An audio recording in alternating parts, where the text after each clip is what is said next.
Good morning, everyone. Welcome to today's hearing. We're going to continue taking evidence from Mr. Ashton of Exova in just a moment. Would you like to ask Mr. Ashton to come in, please?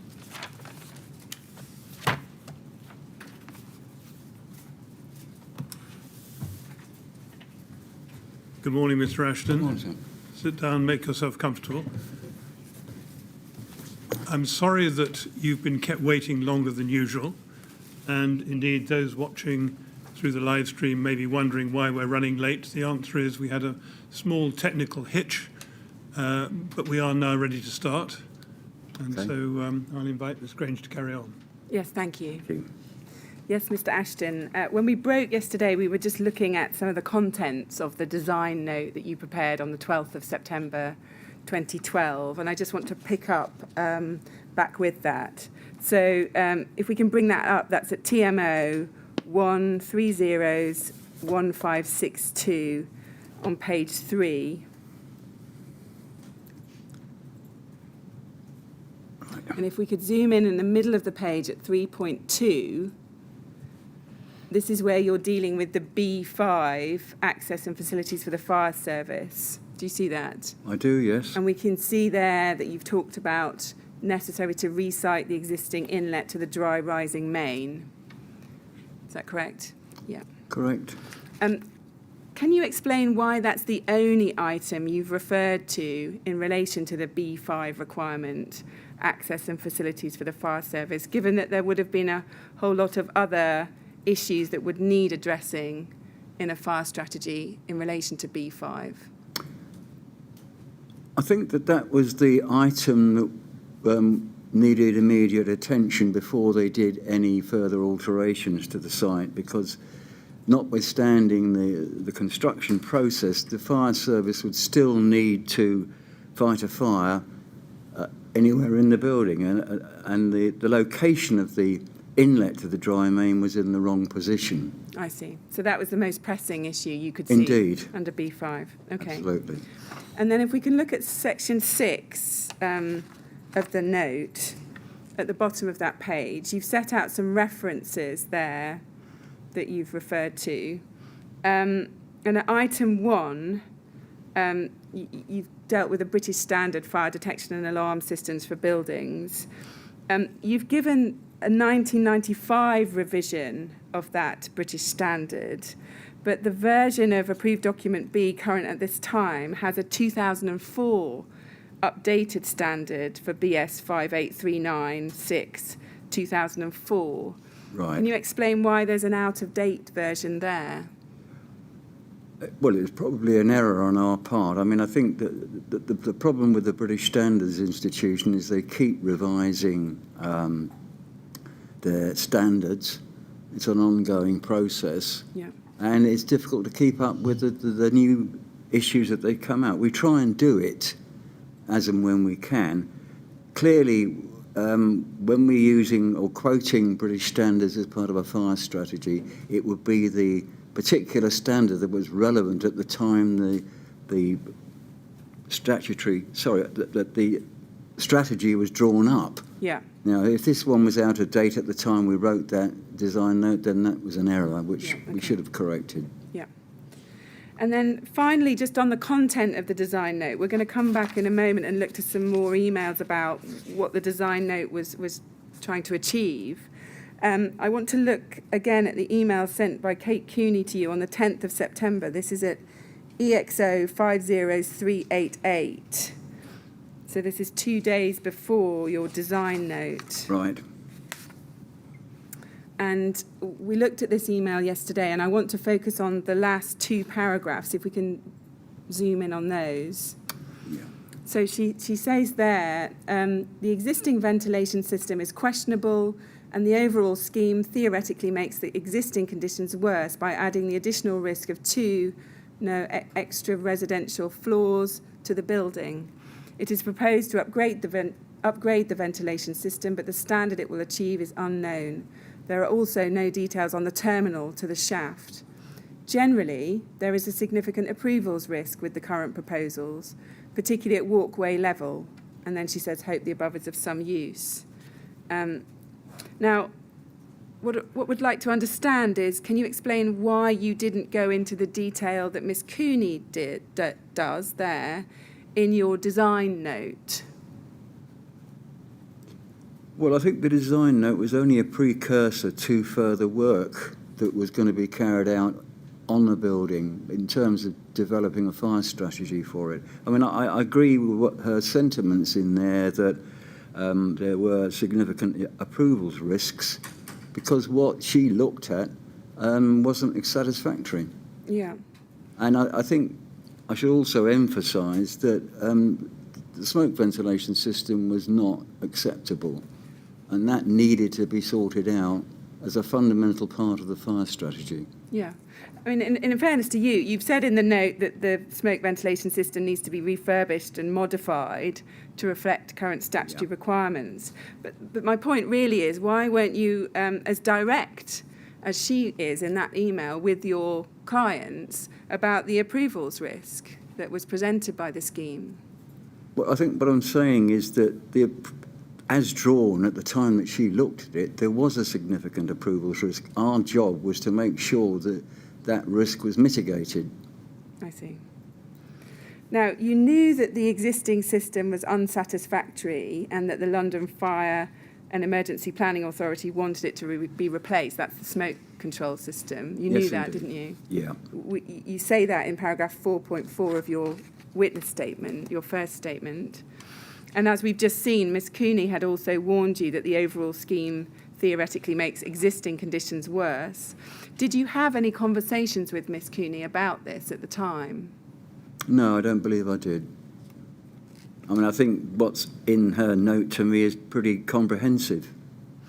Were you aware at the time of a separate email that she had sent to Mr. Martin in August, in which she unequivocally says there are approvals risks on the firefighter shafts and means of escape? I'm not sure if I was. I did see it subsequently. Yeah, let's bring that up. So this is at EXO 401279.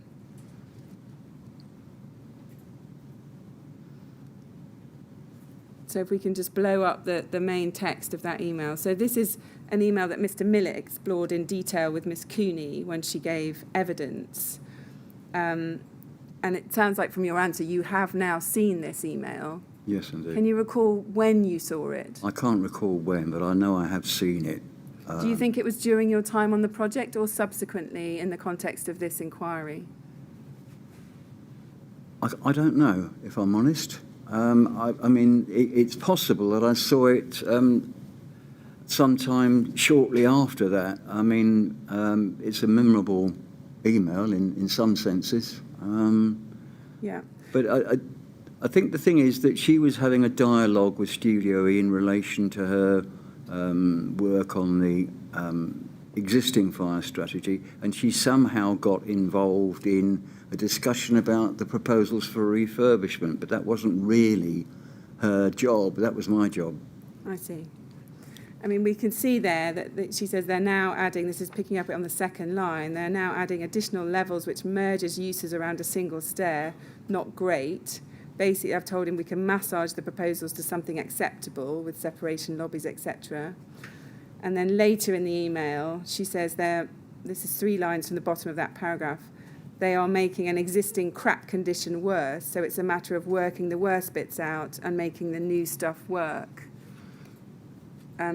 Did you share her opinion about the proposals for the refurbishment at this time? No, I wouldn't have described it in the way that she did. I mean, I think one needs to bear in mind that ideally a residential building will have residential flats and common areas, but it won't have a mixture of uses. Now, in this particular case, we had an existing building built in the 70s, consented to by, I'm assuming, the Greater London Council, using a different code of practice, the one that currently applies.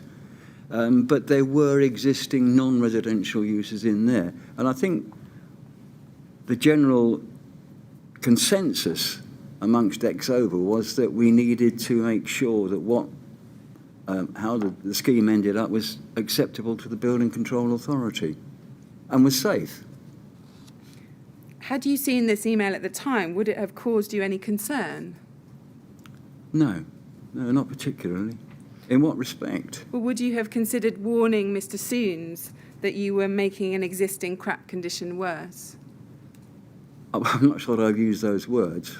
But no, I mean, I think we were going to be talking to Bruce about how to improve his original scheme for the alterations, which didn't comply, in my view. What about warning the TMO, your client? Would that have caused you to raise the issue with them? I think when I had the first meeting with the TMO, which was essentially a design team meeting which they attended, I did make the point fairly forcefully that the proposals as drawn up by Studio E were not acceptable in terms of getting approval under the building regulations, and that therefore we needed to do some serious work to get to a situation where we could actually go forward to Kensington Chelsea with a confident that a scheme would be approved. And which meeting would that be? Would that be the one on the 6th of September? I couldn't give you the date, but it was the very first design team meeting that had the full design team there, including TMO and the rest of them. Okay. It was my first meeting, if you like. Just on this design note, did you consider the design note to contain sufficient information to enable the design team to progress the design for RIBA Stage C? No, it was essentially, as I said yesterday, it was a list of points that they needed to address as a matter of some urgency before we then progressed the design. So does it follow that this design note was not what you envisaged you would produce for this stage when you drafted the original proposal document and you talked about a preliminary fire strategy? No, as I think I said yesterday, giving my evidence, that this design note could have taken a different form. It could have been an email with bullet points, and that would have reduced its status to just a normal communication. It wasn't intended to be a definitive document to go forward for discussion with the local authority. Okay. Can we look at some contemporaneous emails around this time, which give some background to the run-up to this design note? Can we turn to EXO 50668? And this is an email sent to you on the 8th of August 2012 by Miss Barker. And she says, "Hi Terry, hope you're well and recovered from your illness." And then she explains that she went to a meeting in your absence. And she continues, "The email below from Bruce has irritated me a little, to say the least. I've asked Kate to do the fire strategy for the existing tower building, and so far this is the only part of the project we've had the fees accepted on. If Bruce wants us to do the next stage, then we have to have the fees accepted. This has not happened yet." And then she goes on and explains that she's got concerns because various people are away at that time. Now, can we just read the email below that she's referring to?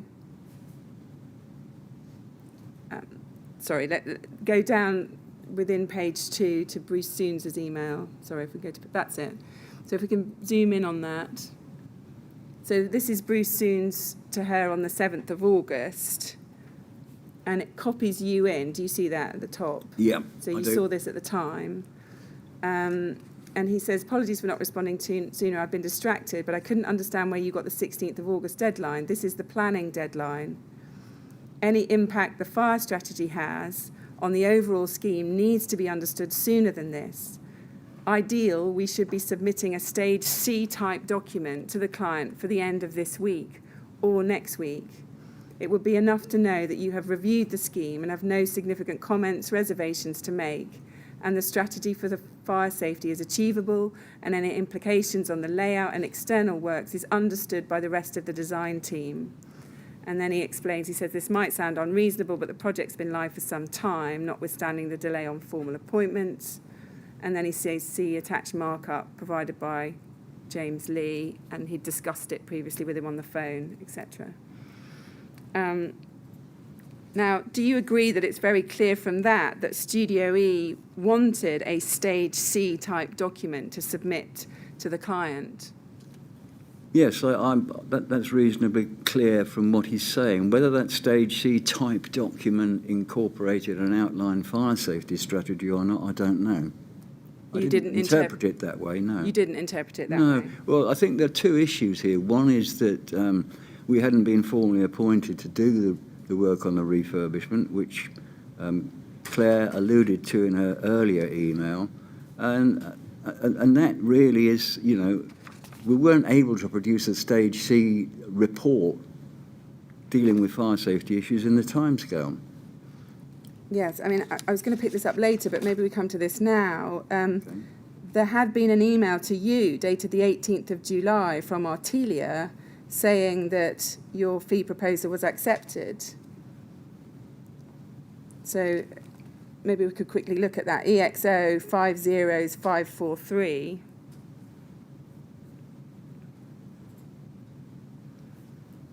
If we can blow that up. So on the 18th of July, Alan Dawson emails you saying, I just want to drop you a short note to confirm that the client has now confirmed your proposed fee is approved. Right. To which end we would now ask that you engage with Bruce at Studio E in respect of the above project forthwith. And then they're currently reviewing how to formalise appointments. It may be that we have one May appointment with Studio E, who then sub-consult to all other parties. And then can you please confirm by return that you're happy to proceed in the interim on the basis of this email as an instruction on behalf of the client in respect of the same? Do you see that? Right. Yeah, I do, yes. Now, to be fair to you, I think you were away because of illness during this time. I was away for 4 weeks, as I said yesterday. And does that potentially explain why Miss Barker was under the impression in August that the fee proposal hadn't been accepted? Yes, indeed. When in fact we can see here that it was, and the email had been sent to you confirming that. Right.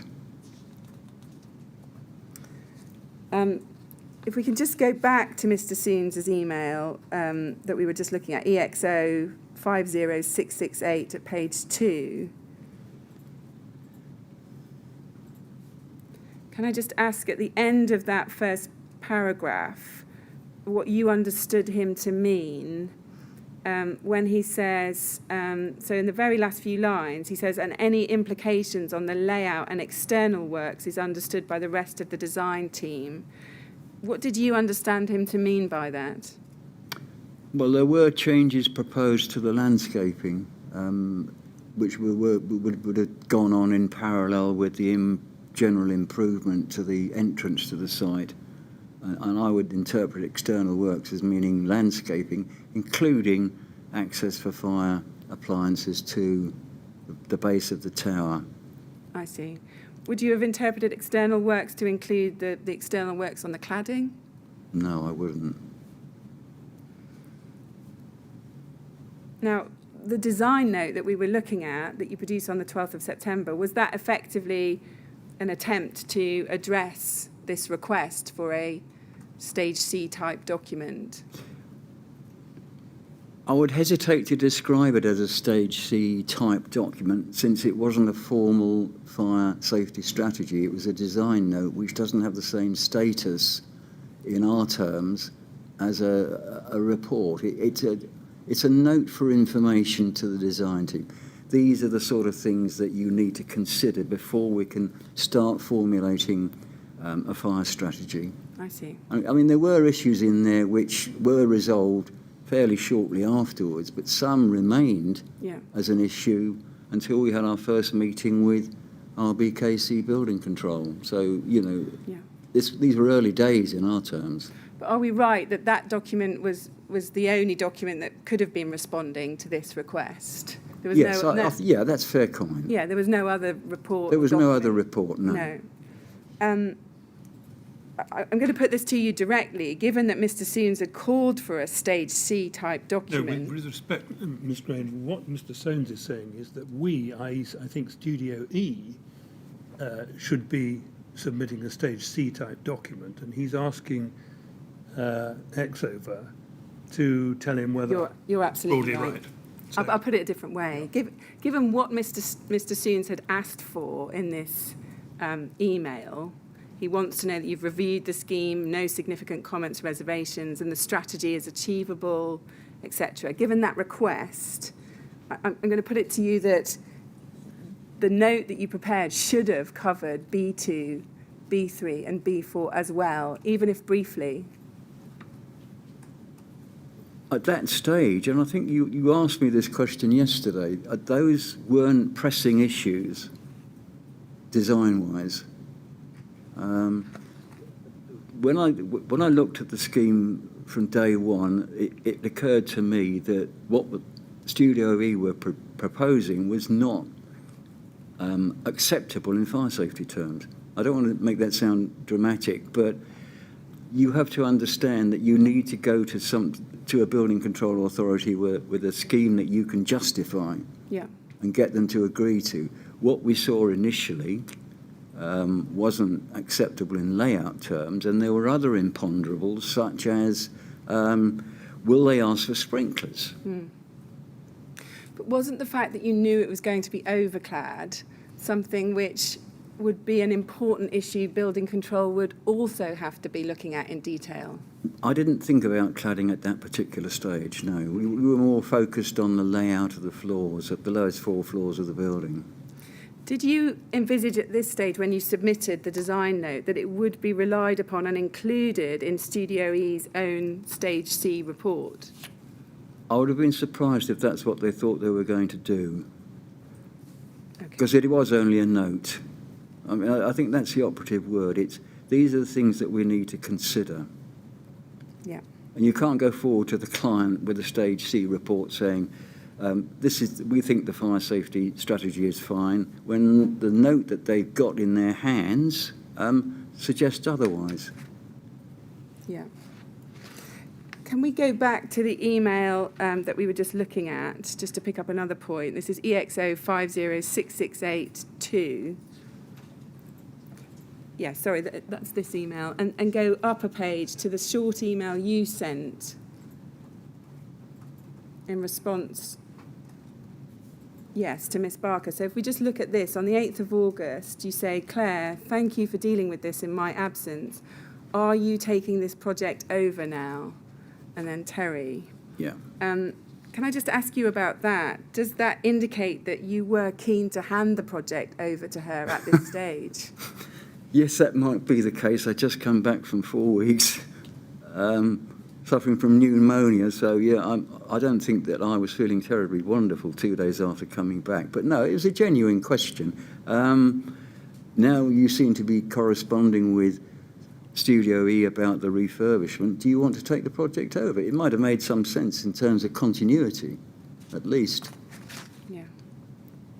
I think you've explained why you're keen to do that. Just briefly, before we then get to the outline fire safety strategies themselves, I just want to pick up and just be clear who Exova were working for on the project. We looked at the email from Alan Dawson of Appleyards on the 18th of July 2012. Let's just go back to that, EXO 50543.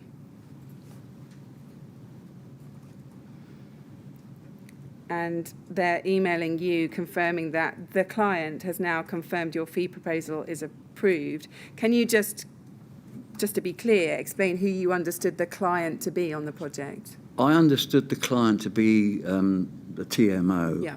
Appleyards, I think, were the quantity surveyors. But Yeah. it's not uncommon for quantity surveyors to be, because they're looking at all the financial aspects of a development, not unusual for them to get involved in the costs of the various consultants, Yeah. and in fact having a dialogue with them. I mean, So they it's were not- also, I think it's fair to say, that they were the project administrators as well. That's not a term that I understand. No, You either have a project manager generally, I and see. you have a client, and then you have a lead consultant. The term you've just used is not something that I'm familiar with. Okay. To be honest, I thought Appleyards their main function was quantity surveyors. QS, yeah. And were you clear that your day-to-day engagement on the project was via Studio E, as said to you in this email. Yes, I mean, that would be normal for any project. We would normally work with the lead consultant, and the lead consultant is nearly always, 100% of the cases, the architect. Yeah. We don't... The exception to that is that some actions are required by the project manager. If you have a project manager who is very active or proactive, in this particular case, most of the running, if I can call it that, was by Studio E, which is not unusual. Yeah. And then this last paragraph, he asks you to confirm that you're happy to proceed in the interim on the basis of this email as an instruction on behalf of the client in respect of the same. Did any more formal arrangements ever materialise? I would hope it did, but I'm not sure. I mean, I think there was the contract that we had an exchange of emails with Studio E about. The problem that everybody has in this business is if you haven't got a formal instruction to work, you might end up in a situation where you've done work and then for some reason or other you can't get paid for doing it, and that's not very good for your business. But we would always want to proceed on the basis of an agreed contract. Now, we are happy to do a limited amount of work where we have an email of this sort which says the client is happy with your fees. Can you carry on until the whole thing is formalised? Yeah. Can you confirm that there was no competitive tender process involved in Exova's appointment? I think I must have realised that there was no competition because we weren't asked to tender as such. Yeah. We were asked to provide a fee proposal. Yeah. Where we get, where we're competing with another consultancy or two other consultancies or whatever, then we would know about that because the form in which we're asked to tender would be somewhat different. This one was, we'd like you to do it. Can you please give us a fee proposal for doing that? Yeah. So to your knowledge, Exova was the only firm approached by the TMO for this work? Yes, that's correct. Yeah. And did the TMO pay your invoices? I believe they did. And who did you actually report to on the Grenfell project during the work? Report to in what sense? In terms of reporting back on your work, We didn't have a formal reporting procedure. Now, on some projects, the project manager insists on a monthly progress report from all the consultants. That sort of structure didn't apply to this project. Okay. So, if you like, the client or his project manager wasn't seeing what everybody was doing. Yeah. Do you think it would have been helpful on this project to have had that kind of formal reporting structure? I think that type of regime, if I can call it that, is highly desirable on any project of any significance. Yeah. Okay, so I now want to turn to look at the outline fire safety strategies, issues 1, 2 and 3 that you prepared. And we're going to look at these in stages. Issue 1 is dated the 31st of October 2012. If we can bring that up, that's at EXO 50519. And we can see it's headed there, Outline Fire Safety Strategy. And we see on the front page the date in the bottom right-hand corner, issue 01. And so what we know is this was prepared 7 weeks after the design note of the 12th of September that we were looking at previously. Right. Which RIBA stage was this issue 1 prepared for?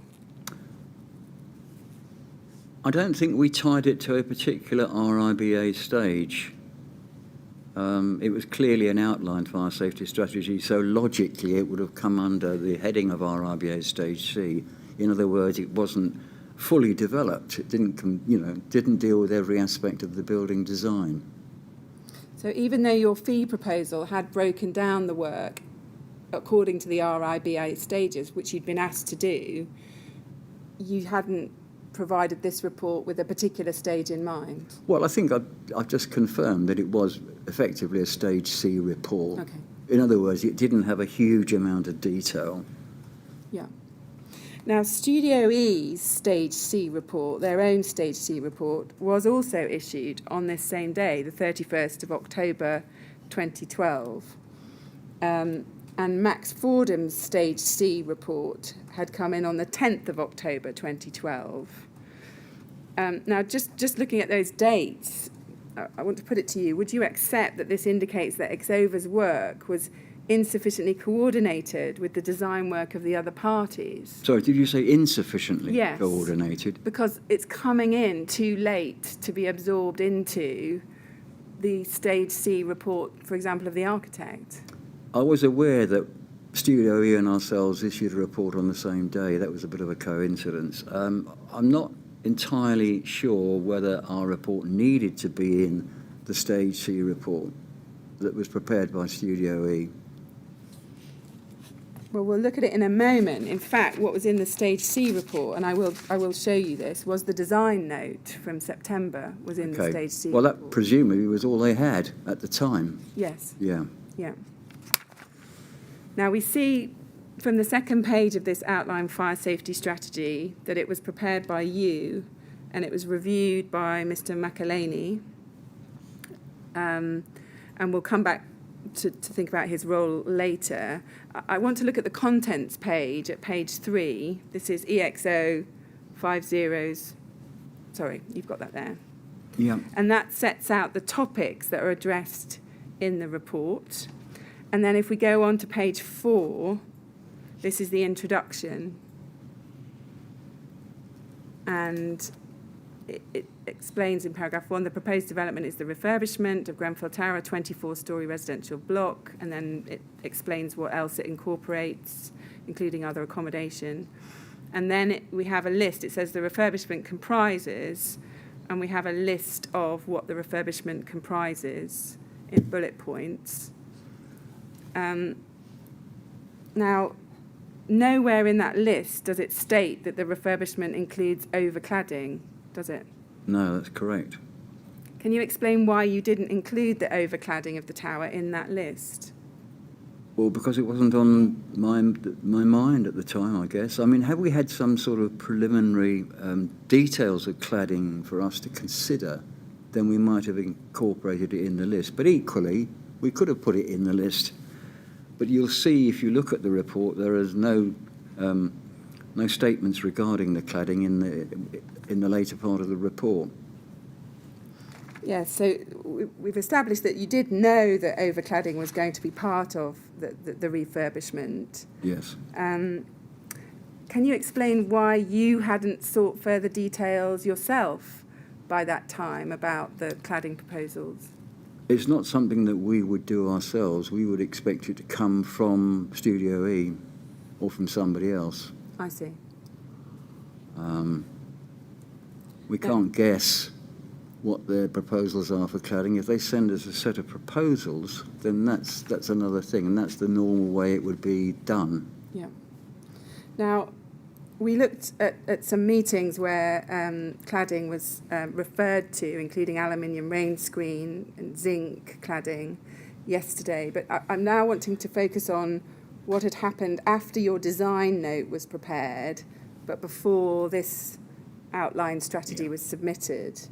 So if we can pick this up. So if we go to MET 3065658 on page 8.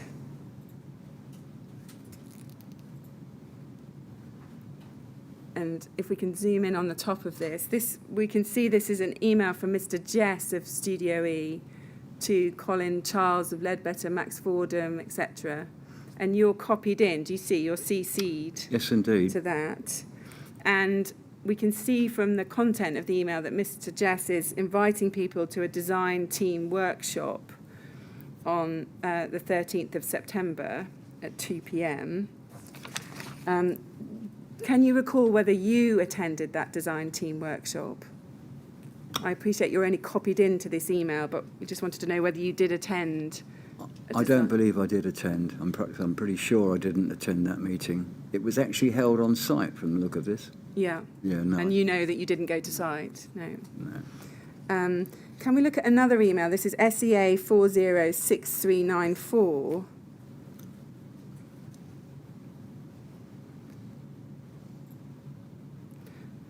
And if we can blow that up. So this is a little bit later in October.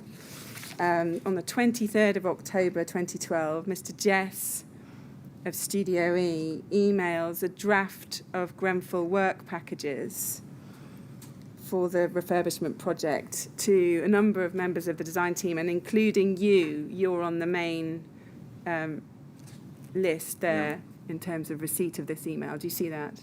You're the last person. Indeed, yes. Yeah. And it appears to be for the purposes of a workshop on the 25th of October, Thursday the 25th. He's saying the plan for Thursday is to initially have a brief discussion. And do you remember attending that design team workshop? I don't remember attending it, but I might have done. But I think the key was that during the discussions between the issue of design note and issue 1 of the fire safety strategy report, we had discussions, quite detailed discussions with Studio E as to how they could modify their design to a point where we felt confident that we could actually present it to building control. Yeah.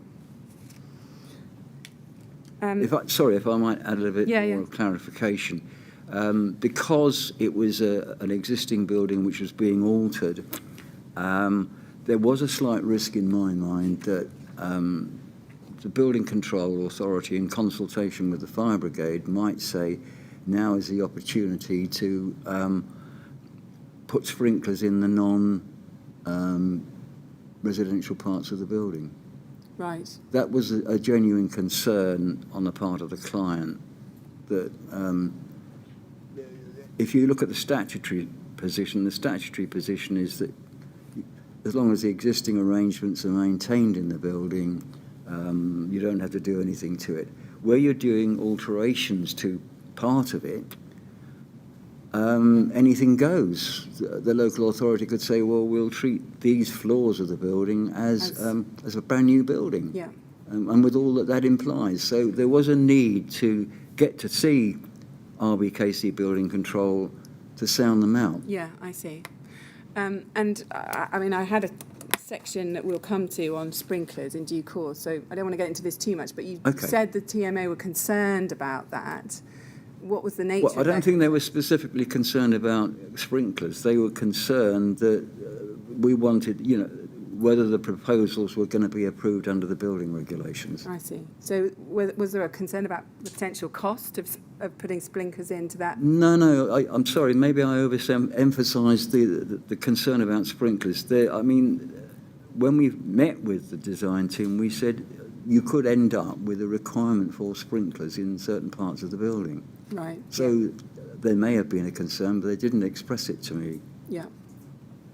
Just looking back at this email here on the 23rd of October, it's headed that it's dealing with a workshop, and attached to it we can see from the top are various Grenfell work packages, documents. Do you remember looking at those Grenfell work packages, documents? No, I don't.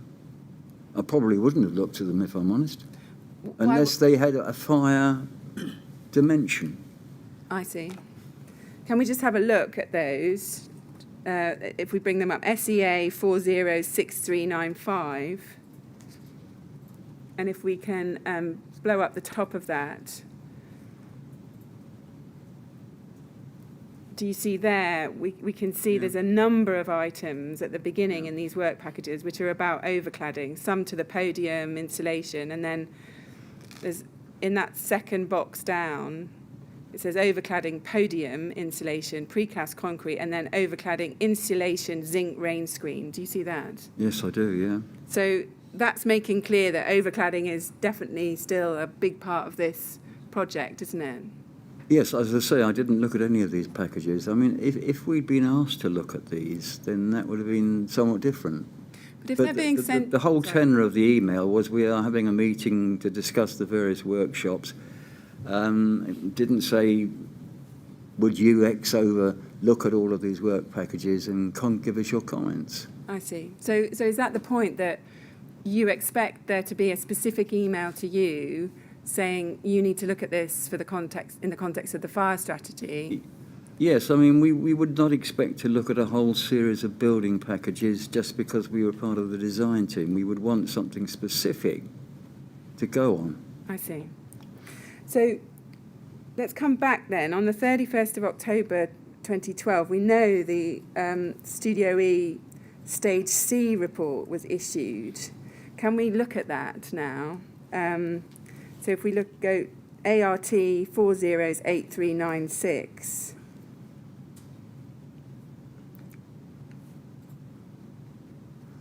If we can blow up this email at the top, thank you. Yes, so this is Adrian Jess from Studio E on the 31st of October 2012, emailing, and the subject is Stage C report, and he says, please find attached the Studio E FTP location for the Stage C report, and a link is provided to the Stage C report. Do you see that? Yes, I do. And you're copied into that. You're on the CC list.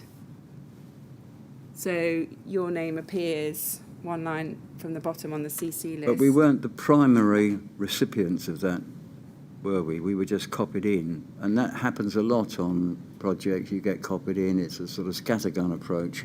Copy everybody in. Did you actually access the link? Did you look at the No, I Stage C didn't. report? No, I didn't see that I needed to. There was no... You can see there's instructions or requests for information from some of the people to whom that report has been sent, but there's nothing asking us to look at it. But wasn't that a really important document prepared by the architects that Not would necessarily. inform your work on the outline fire safety strategy? It's setting out effectively their proposals, where they've got to by that time for the concept design stage. If I can broaden this out, we don't routinely look at RIBA Stage C or Stage D reports unless we're specifically asked to do so. I mean, on a current project, I was specifically asked to look at a section of a Stage 3, which is the same as Stage C report, which had fire safety implications, and the architect sent me an extract from the Stage C report, which enabled me to comment on that. Now, to just send me a link to an FTP site without any instruction as to what I should do with it, I would ignore it, which is what I did. But as someone who's as experienced as you are, you've worked in building control for many years, wouldn't that be a document which you could very easily look at and work out which bits were relevant to you? No, I don't think my building control experience is particularly relevant here. I think it's absolutely the case that if somebody wants an answer from somebody, they will ask them the question. Otherwise, you spend lots of time looking at things which may have no interest for you. Bear in mind, these are very lengthy documents. Yeah. Look, I appreciate you didn't see this at the time. I mean, did you ever? So you didn't ever look at the Stage C report? I've never seen the Stage C report. No. Can we look at it now? I want to take you to a few sections just to see what information was in it. This is at MAX 50445. So this is the Stage C report. And if we look at page 27, there's a section that begins design approach over cladding. Do you see that? I do, yes. And what we get is a narrative description starting with the existing building. And then if you go over onto page 28, in the middle, under materials, it says a zinc composite rain screen cladding is proposed for the upper levels, and it talks about the advantages of zinc. And we can see some sketches on the right, or some drawings on the right, which show you the proposed cladding. Right. And then if you go to page 31, we see some plan and sections on that page showing overcladding, incorporating the zinc cladding. That's actually clear from the bottom section on that page. And then if we go to page 32, at the top it's called an isometric, and you see there, if we can zoom into that, it's got the rain screen cladding on the outer layer with the new aluminium windows, and then you can see it's got insulation as the layer in the middle, and then the cladding rails, etc. So it's showing you the build-up of the cladding system. Right. And then at the bottom of page 32, if we can look at that, it says Cladding Ideas, and it's looking at various options. I appreciate these are options, but it's setting out rain screen aluminium, for example, rain screen zinc, and giving various photographs. And then if we can go on in this report to page 82, this is within the Max Fordham part of this Stage C report, within their own Stage C report. And we see the heading 4.0 at the top, refurbishment response to existing energy and environmental issues.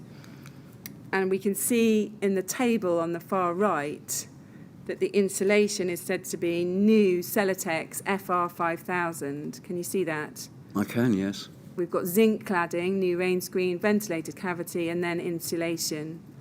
And it's giving U values, etc. And in the next page, page 83, under the heading Glazing Infill Panels, we also see again 2 rows with insulation new Celotex FR5000. Do you see that? I do, yes. So just looking at this now, do you agree it does contain some specific information about what was proposed, including the specific type of insulation to be used in the outer cladding? Yeah, I can see that now, yes.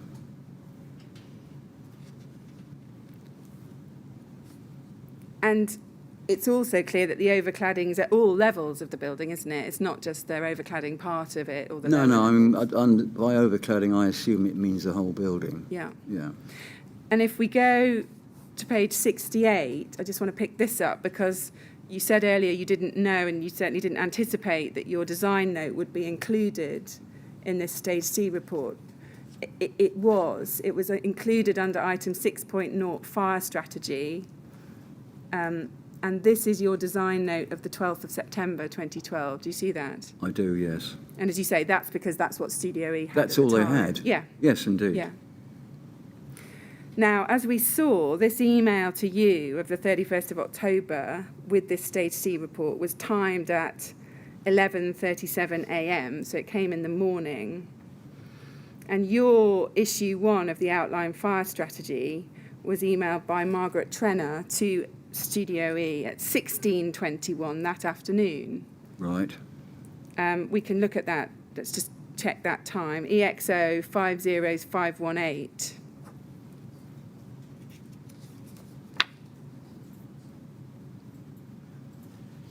So if we can blow that up. So we see that Margaret Trenner, is she an administrative assistant at Exova? Yes, she is. Yeah. Yes. And she's emailed across your outline fire safety strategy. Please find issue 01 for the above project, sent by email only. A paper copy can be provided on request. Now, did you notice that the Studio E Stage C report had come in before you finalised? Probably not. I mean, the lead-in to issuing a report in our organisation can sometimes be as long as 3 or 4 days, depending on how many reports Miss Trina has to issue. So I may have asked her to issue this some days previously, but I'm not quite sure what you're asking about its position relative to the Stage C report. It was really whether It's just a coincidence, isn't it, really? Well, it was really whether you'd noticed that morning that the Stage C reports come in and thought, well, I'm just trying to finalise this outline fire safety strategy, and whether it occurred to you to have a look at it. No.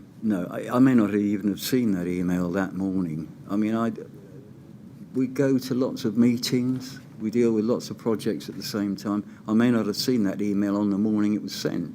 Yeah. Now, going back to that outline fire safety strategy, and we're sticking with the cladding at the moment. Yeah. So this is EXO 50519 on page 5.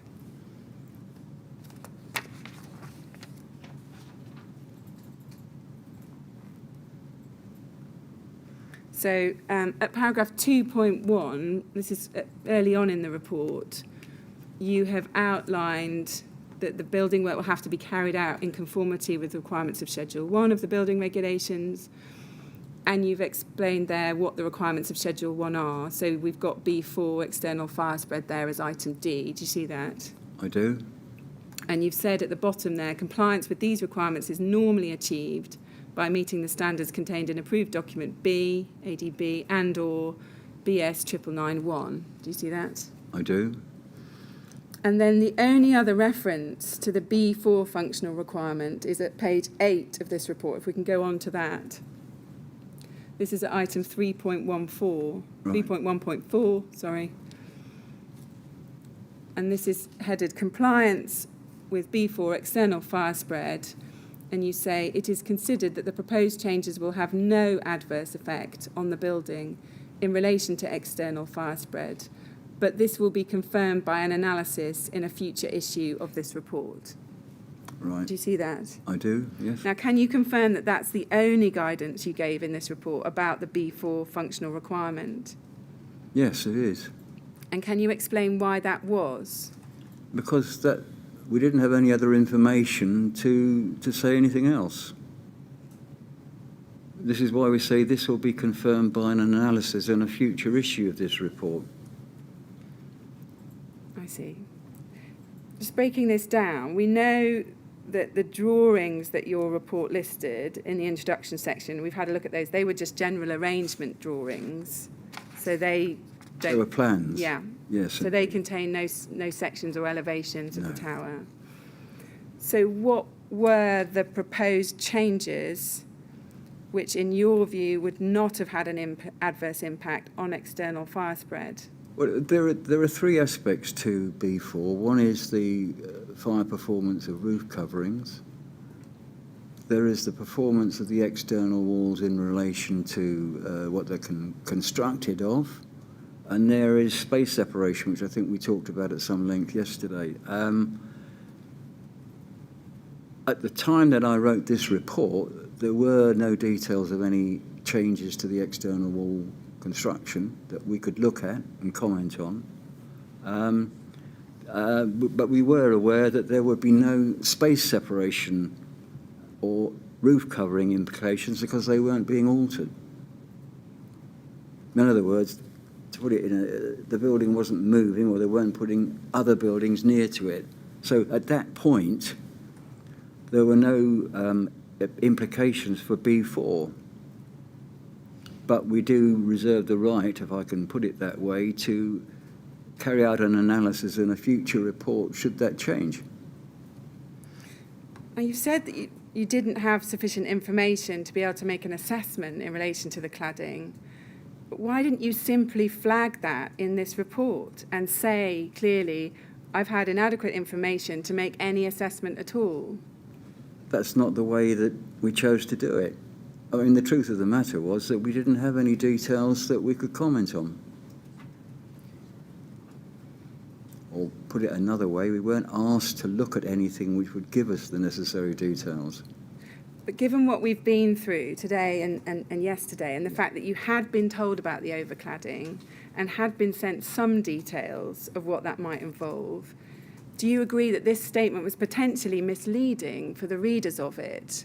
Because they might have thought that the cladding, those changes, would have no adverse effect.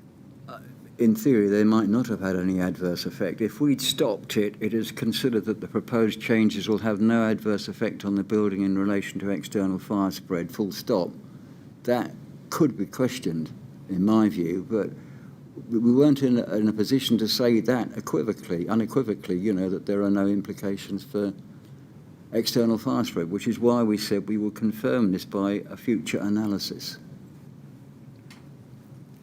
Do you agree that this was potentially misleading because it implied that the proposed works which did involve overcladding would have had no adverse effect on the building in relation to external fire spread? Misinterpreted by whom? By those reading this report, so Studio E, the TMO. Well, Studio E, well, I'm not sure that TMO would have registered this, but as far as Studio E are concerned, I would have expected them to come back and say, well, you know, do you know what we're doing on the external walls? Or is this statement mean that we're in the clear with regard to B4, don't need to do anything else? I see. So you expected this to be the subject of a follow-up from that? Indeed, yes. I mean, I could have worded it differently. I could have said that there are insufficient details at this stage to confirm complete compliance with B4. Now, Yeah. you know, that's a choice of words which might have been more appropriate at the time, but we did say we will carry out a future analysis.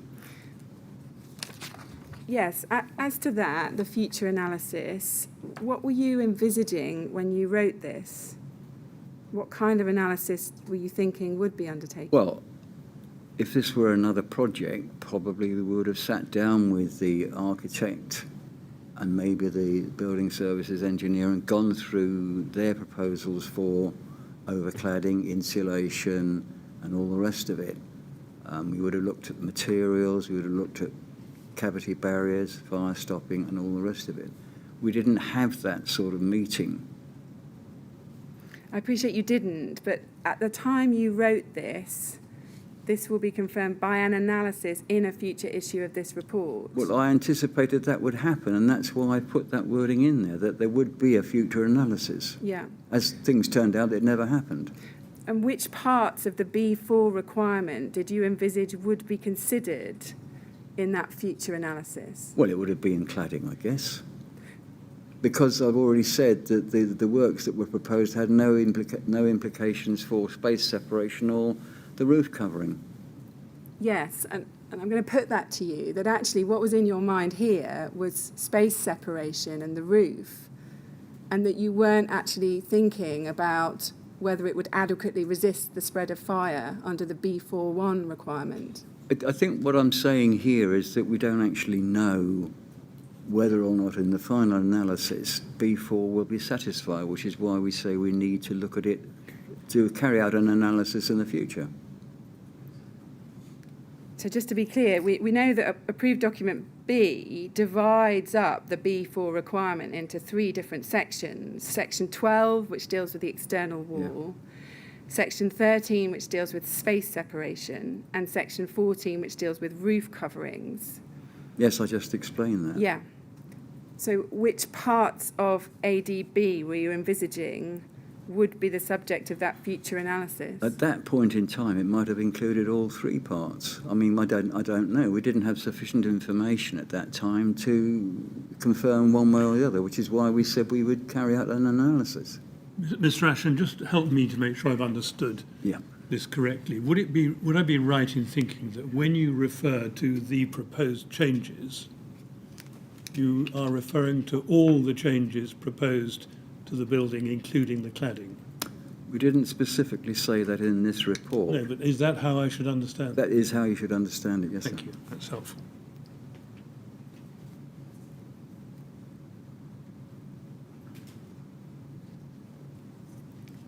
Do you accept that the use of the word confirmed there, as in confirmed by an analysis in a future issue report, was also potentially misleading if you've not actually considered the substance of the cladding proposals at this stage? Well, if they were not adequate, we wouldn't have confirmed that they were. I mean... But you see, the use of the word confirmed suggests that you've got a fairly firm view that there isn't a problem, but you'll just confirm that later. I think that's one way you could interpret it. That's not the way I intended it to be interpreted. But do you agree that you shouldn't, knowing that any form of cladding was to be used, have said that the proposed changes will have no adverse effect? This is a statement of the future tense. It will have no adverse effect, but that presupposes that we satisfy ourselves at some point in the future that everything is okay. Yeah. But do you agree with me that you couldn't possibly have known that, given that any form of cladding would have a potential impact on the building's compartmentation? I accept that it is open to interpretation, yes. Would you agree, looking at this now, that you should have highlighted the significant effect that overcladding could have on the building's compartmentation and its ability to comply with the building regulations? I'm not sure that I would accept that I needed to highlight that particular aspect of the building at this stage. So you don't think that you needed to highlight that the overcladding could have a potentially significant effect on the ability of the building to comply with the building regulations? Well, if an acceptable cladding system had been proposed and we were aware of it, then the wording in this report would have been somewhat different. But we didn't know what was being proposed. Did it ever occur to you around this time, and we'll see in due course that you use exactly the same wording in the second issue and the third issue, that you might have created a false sense of security within the design team about what they were doing with the external wall? They might have thought that, but they might have thought, well, maybe we should check with Exova that that is the case. And also a false sense of security for the ultimate client, the TMO, who received this report. Maybe. I mean, I don't know how critically TMO looked at the report. We never had any feedback from TMO on anything, really. Can we just look at Mr. Soons's evidence on this? If we go to his witness statement, this is at SEA 30-14273 at page 73. And I want to look at what he says at paragraph 149. So he says there, I do not recall when I read the section regarding Part B4 of the Outline Fire Safety Strategy. However, on rereading it, I note that Exova did not identify that the proposed overcladding works would present any specific problems or difficulties in respect of requirement B4 of the building regulations. Therefore, there was nothing that suggested to me there would have been a risk in this regard. Do you see that? Yes, indeed. And in evidence, Mr. Soons stated that he understood that the statement you made on B4 to mean that it was too soon for Exova to comment, but that from Studio E's point of view, this confirmed that there was no concern. That was his evidence to us on day 8. And for the reference, for the transcript, that was page 52, lines 9 to 11. Did you know at the time that the statement had given Studio E comfort that there was no concern about the external fire spread in relation to the proposed changes? No, I didn't know that.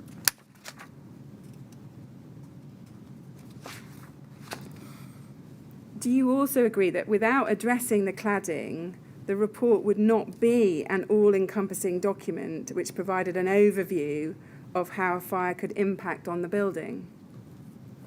I accept that, yes. And it wouldn't consider all aspects of fire safety and protection in a unified manner, looking at all key features of the building? At that point, no, I don't think it did. I mean, the statement in this witness statement is, all right, Studio E thought that everything was okay, but they didn't ask me is it everything okay?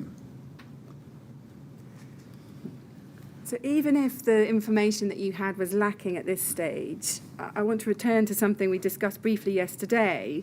Why didn't you at least set out the performance requirements for the external wall if following approved document B, i.e. the guidance given in section 12 of ADB?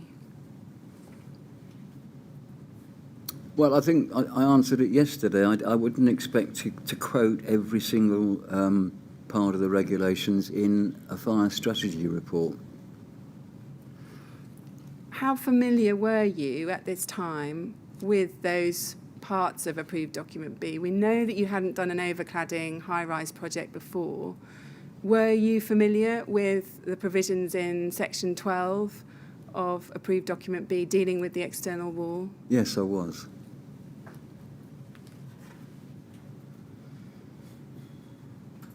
Do you think it would have been helpful for the design team to have known about these performance requirements when designing the overcladding?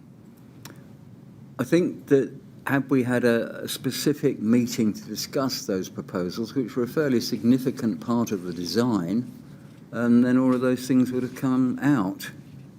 But we never had a dialogue with them.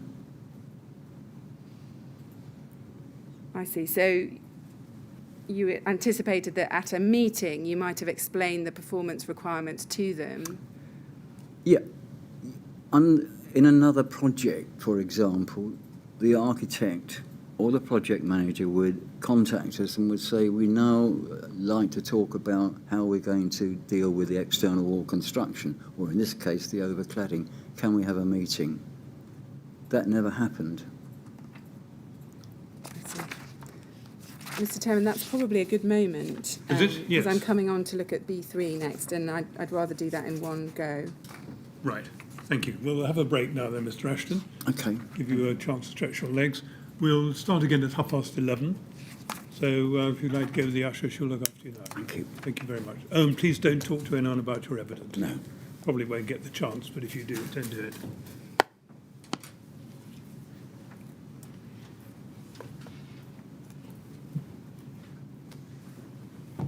Right. 11:30, please. Thank you.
Yes, would you ask Mr. Ashton to come back, please?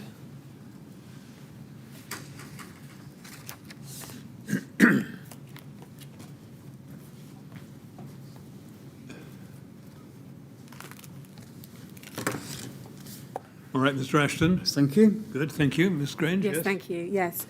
So I now want to look at what you've included under requirement B3 in this first issue of the outline fire safety strategy. So if we can bring up, so it's EXO 50519 at page 7. And at the bottom of that page, we have a section headed Compliance with B3. And you've dealt with fire resistance of elements of structure and then compartmentation. And you say compartment walls and or floors will be provided. And you've said where walls and floors will be provided. And then if you go over into the next page, page 8, you've explained what the standard of fire resistance will be of compartment walls and floors, and that doorways within compartment walls will be fitted with self-closing doors having a 60-minute fire standard of resistance. Now, can you explain why there's no reference at all in this section to functional requirement B34?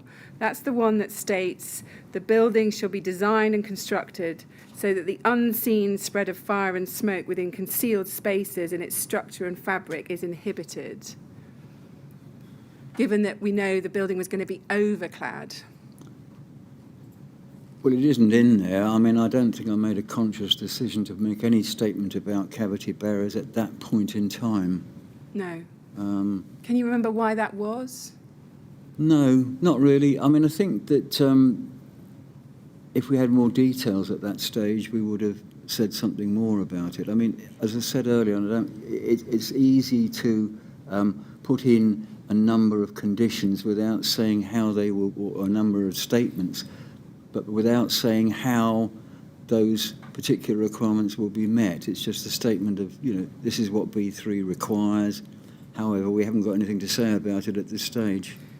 Yes, but my point is, given that we know there's going to be an overcladding, and Section 9 of Approved Document B contains design guidance relevant to compliance with the functional requirement, why don't you specifically refer to B34 or Section 9 of Approved Document B in this part of your report? I didn't feel it necessary at this stage. Why haven't you identified the locations within Grenfell Tower that form concealed spaces? Well, as far as I was concerned, there were none in the existing structure. I mean, the building is a reinforced concrete building. There weren't any cavities proposed within the individual constituent parts that we were looking at, as far as I know. Does that mean that when you're drafting this B3 section, you weren't thinking at all about the implications of the external wall and the overcladding? Probably not, no. Correct.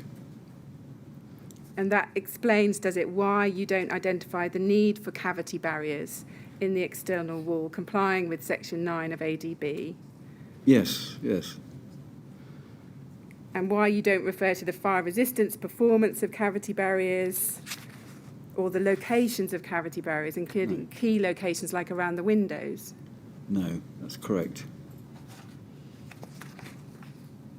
Looking at this now, and given that you said in relation to B4, I think your final answer was that you were thinking about the overcladding, do you agree that you should have included those performance requirements? I think, yes, with the wisdom of hindsight, one could have provided more details with regard to all parts of the building regulations. You know, maybe we should have said there are other parts of B3 that need to be considered in the future, particularly when more constructional details are available. But we don't normally do that routinely. I see. But judging, you know, if in fact Studio E felt they hadn't to do anything more in relation to the external walls, based on what you showed me before we broke, then maybe with the wisdom of hindsight it might have been helpful. Yeah. Were you aware at this time that Grenfell Tower had a stay-put evacuation strategy? Yes, that was stay-put strategy applied across the board for all high-rise residential buildings. Yeah. And that strategy would rely on compartmentation, wouldn't it? It was indeed, yes. And why is that not mentioned anywhere in your report? Just those basic things that here's a building stay-put strategy, compartmentation is key. A good question. I mean, we don't normally make those sort of statements every time we deal with a block of apartments. Where we're dealing with a brand new apartment, there will be a brand new apartment block, I should say. There will be a statement about evacuation strategy, which will spell out, not in a lot of detail, but will explain the philosophy behind a stay-put strategy. Here we were dealing with alterations to part of an existing building. Yeah. While we're looking at this B3 part of your report, if we just go back to page 7 and look at the bottom of the page. Right. So under that first subheading, fire resistance of elements of structure, you've talked about all new elements of structure will be considered to have the same standard as that of the existing elements. This is assumed to be 120 minutes for the structural frame and 60 minutes for the floors.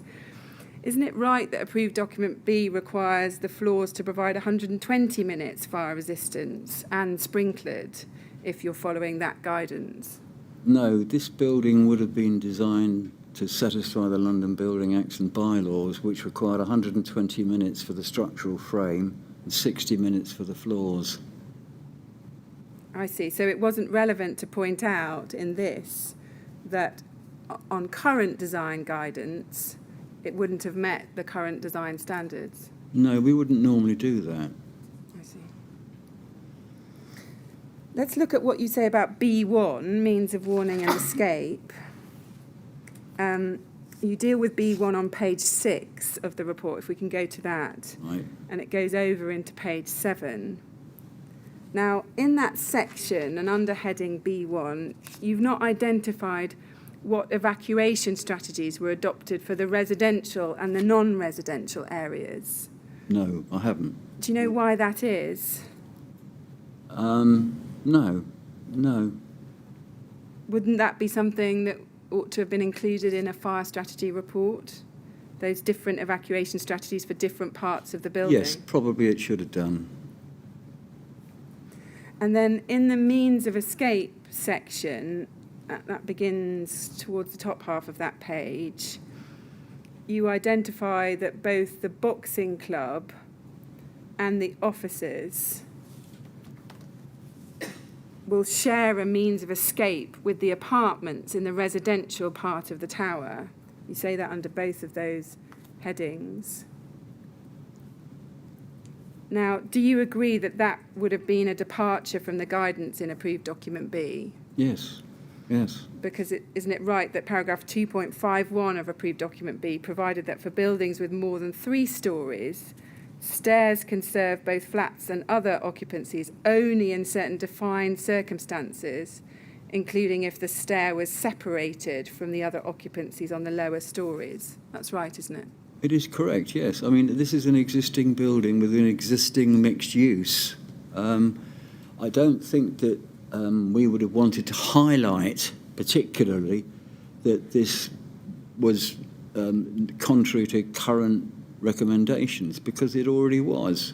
We were trying to do the best that we could to make sure that a fire in a non-residential part of the building didn't make escape from the remainder of the building inadequate. But there were no means by which you could affect that other than by the fire service attending and knocking on people's doors. But why wouldn't you want to highlight it and then explain how you've justified or mitigated it? That's just the way it was written. We're going to come back to this point again because Okay. we know that Mr. Pearson, or Dr. Pearson, adds some text to issue 2, and we'll talk about that in due Okay. course. Let's look at B5, facilities for the fire service. This is addressed on page 8. Right. of your report. If we can zoom in on that, it's at 3.1.5, B5. And we've got there a sentence there at the beginning about the dry rising main. It's the very first part. A new inlet to the existing dry rising main will be provided in a location where it will be within 18 metres, where a pumping appliance could pull up. Do you see that? I do, yes. Can you explain why you didn't identify that the original design guidance for the building, CP3 1971, would have required a wet rising main, not a dry rising main? I'm not sure that CP3 was applied to this building. I think it was the London County Council Code of Practice, given the age of the building. Well, we've had evidence from Dr. Lane in Phase 1 that CP3 1971 would have applied, and indeed I think Mr. Todd and Dr. Lane are agreed that the building should have been provided with a wet riser, given the height of the building. It was more than 60 metres. I'm sorry. Yeah. We didn't design. I don't believe that the design of this building was to CP3 Chapter 4 Part 1. I think the building was erected, we think, in 1971. Yeah. But the negotiations with the Greater London Council prior to the building receiving approval would have been conducted using a different code of practice. Now, it's true to say that a building of that height nowadays would require a wet main, but it didn't in those days. But why wasn't that something, even that point, worth highlighting in the report? Because that would then imply that a wet rising main had to be introduced retrospectively to a building which didn't require one in the first place. Did you give any consideration to whether the existing dry riser system was compliant with current requirements? No. Did you consider whether the creation of new residential units on the lower floor would increase the load on the existing dry riser system? No, because the design of residential buildings, if you exclude the non-residential elements in this building, assume that you're only going to get a fire in one apartment or one flat, and that will not alter the requirements for the rising main in any way. Did you consider whether the creation of new residential units would make access and availability of adequate facilities for the fire service more unsatisfactory than before the refurbishment works? No, I didn't consider that to be the case. It was quite low down in the building. Yeah. Did you consider whether the non-compliance of the dry riser with current regulations should be drawn to the TMO's attention so that they could take the potential risks of retaining the existing system into account when determining how to manage the building? I think I've said earlier that in statutory terms, there is no obligation on a building owner to bring his or her building up to current building regulation standards. If there were, then the only mechanism for that would be the regulatory reform order. Yeah. The building regulations do not allow building control authorities to go into existing buildings, of which there are thousands, and say you have to upgrade your building to current building standards. That might change as a result of future legislation, but currently there is no legal obligation to increase the fire safety standards in an existing building. I fully appreciate that, Mr. Ashton. That's understood. But the question I'm asking is, was it not important that the TMO understood that it wouldn't have complied with current guidance, and that was a risk that they ought to be taking into account when managing the building as the responsible person? Well, the appropriate vehicle for that warning would be the risk assessment under the RRO, which was done by others. I see. So that you think that's a matter for the fire risk assessor and not for someone doing a fire strategy for the refurbishment? Yes, if we do a risk assessment of an existing building, we would draw attention to those aspects of that building which don't meet current requirements, and with or without a recommendation for improvements to be made. But what you're implying is that we should have... Sorry, had you finished?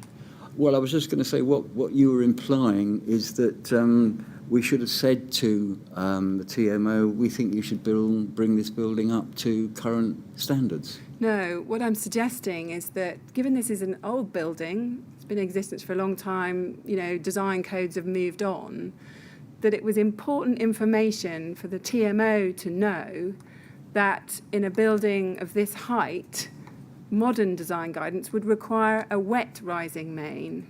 Yes, I think I answered that. I think I said that that would be a function of the risk assessment carried out under the RRO. Yeah, okay. So now I want to consider what happened after you'd issued this first issue of your report and before issue 2, which was in October 2013, so a whole year later it was issue 2. Now, Right. shortly after the issue of this report, which was on the 31st of October, on the 16th of November, 2012, Adrian Jess of Studio E sent you a link to all of the current drawings on an FTP site. Can we just look at that? This is SEA 406666.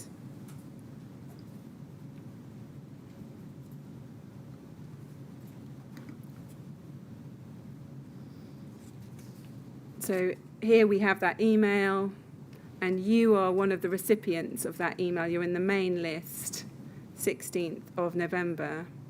And he says, following an earlier telephone call with Matt of Max Fordham, I've uploaded a PDF copy of all the current drawings to the Studio E FTP site. Did you understand FTP to mean File Transfer Protocol I think site? so, yes. Yeah. So it's a site where you can access large documents, is that Indeed. correct? Yeah. And there you've got the link, and then they say the intention is to present a draft copy of the Stage D report at the project meeting next Thursday, the 22nd. And then can you please issue a copy of any relevant information for inclusion in the report beforehand so that areas requiring further coordination can be identified before the meeting? Do you see that? I do, yes. Do you remember receiving this email? I think I must have received it, yes. Can you remember actually accessing any of the material that was sent to you by Studio E? I don't believe I did on this occasion.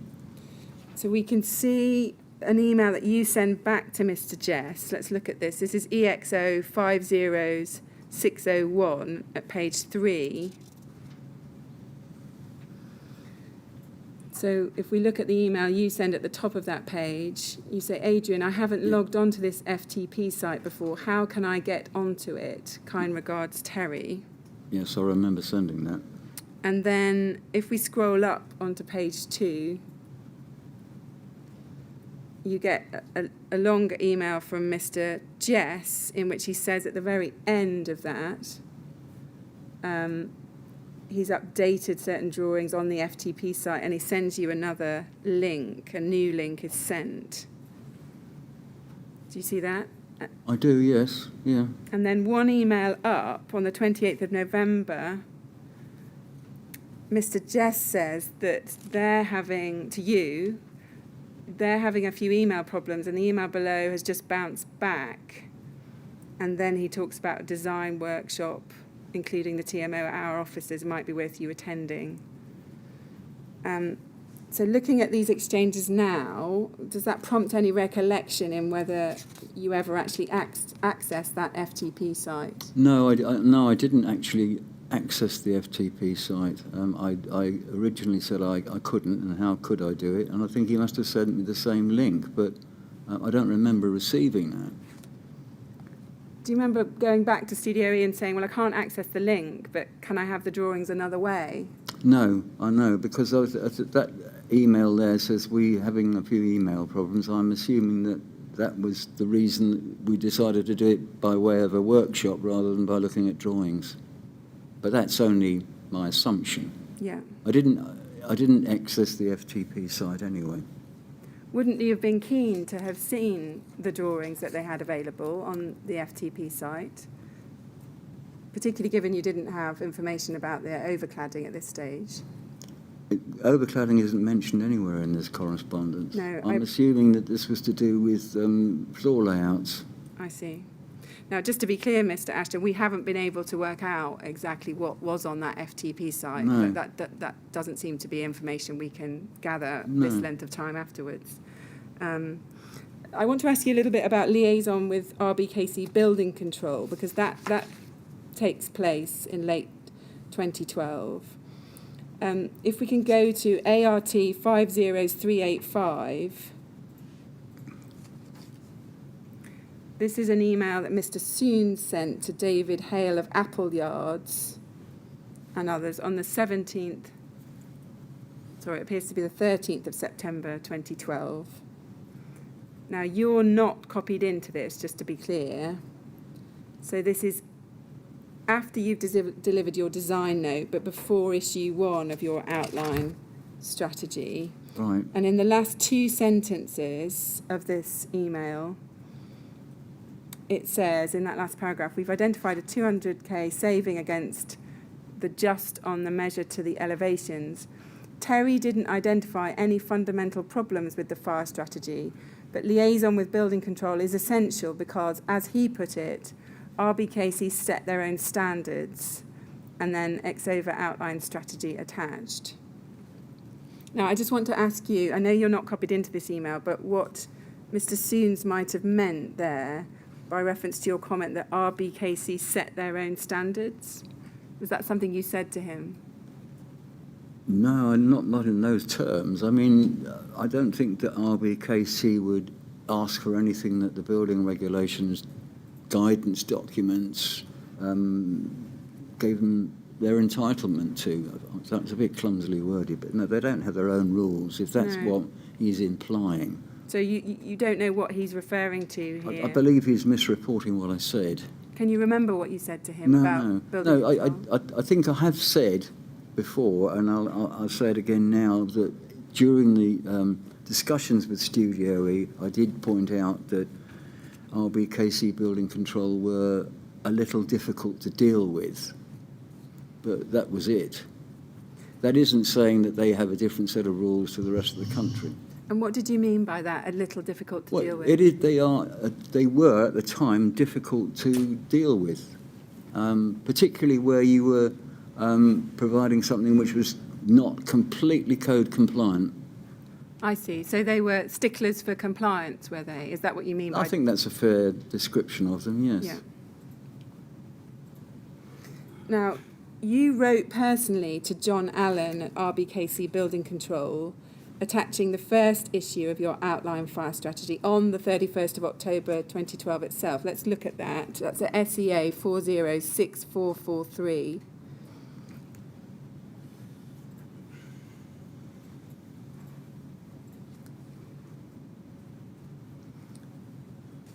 And we see there your email to him from Terry Ashton to John Allen at RBKC, CCing in Studio E. John, further to my email, please see attached our report. Can you explain why you sent that version of the fire strategy, issue 1, directly to RBKC Building Control, but you don't appear to have done that for the 2 later revisions of the fire strategy in 2013? No, I can't. I mean, I'm assuming that they would have been sent by the design team as distinct from me personally. And then we can see from the documents that on the 6th of November 2012, you organised a meeting at Kensington Town Hall with Adrian Jess of Studio E and John Allen and Dave Gammon of RBKC Building Control. Is that correct? Yes, that's correct. And can you recall what was the purpose of that meeting? It was to introduce the scheme to them and gauge their feelings about it. So was it to discuss the fire strategy report that you had prepared? That could have been the agenda for the meeting, yes. It was purely to discuss fire strategy. Yeah.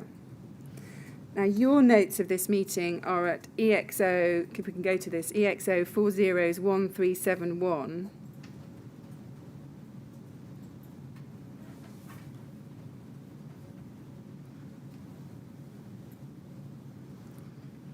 And we can see it says, purpose of the meeting at the bottom of that page, to discuss fire strategy report. Do you see that? Indeed.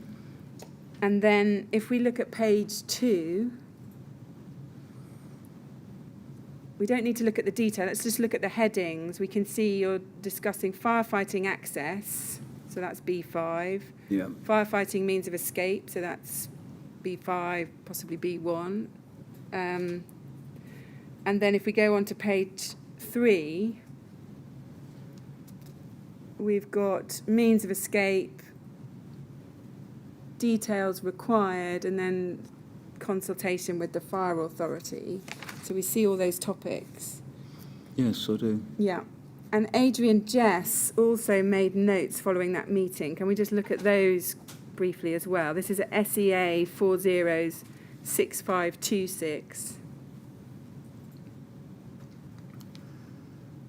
He wrote his notes up in an email, and this was sent to you on the 7th of November 2012. And again, I think it suffices to look at the bold headings.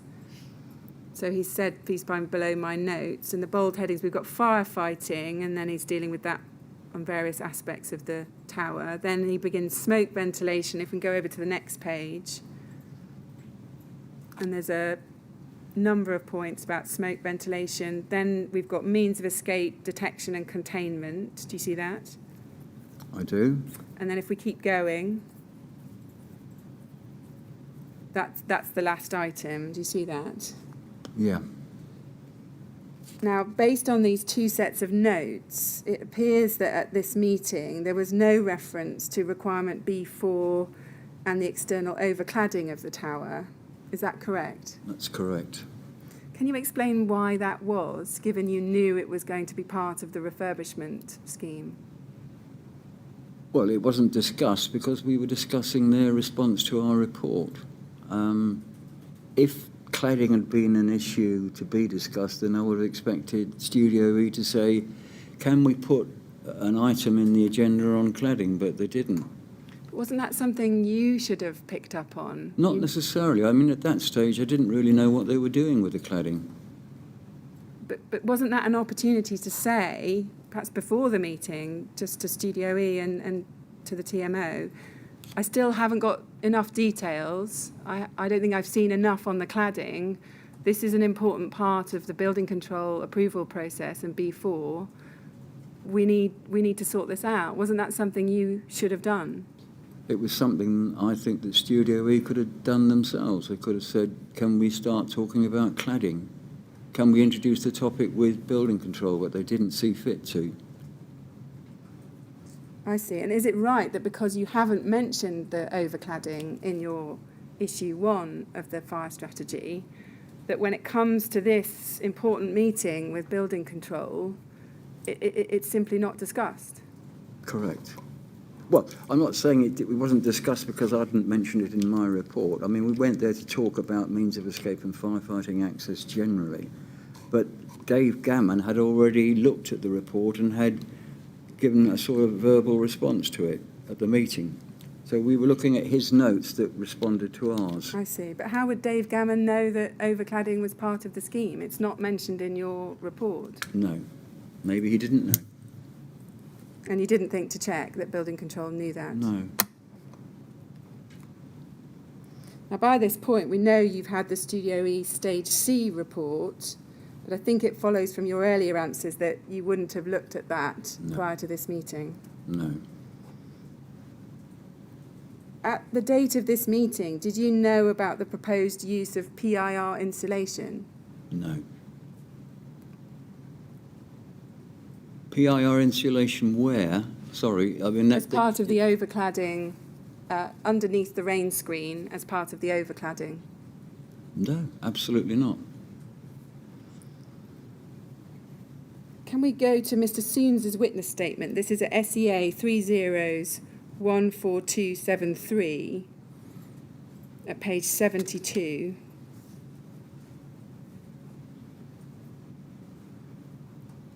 Perhaps I can just ask, because these are long paragraphs, can you just read those 2 paragraphs to yourself for a moment?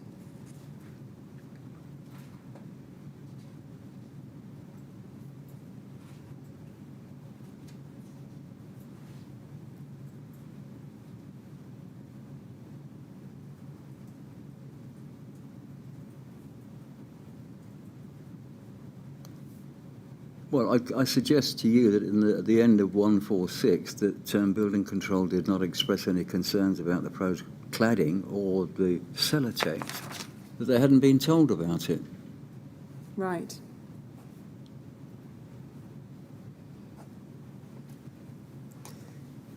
Can you see why Mr. Soons might have thought, looking at the notes, that building control just simply didn't express any concern about the proposed cladding at that meeting?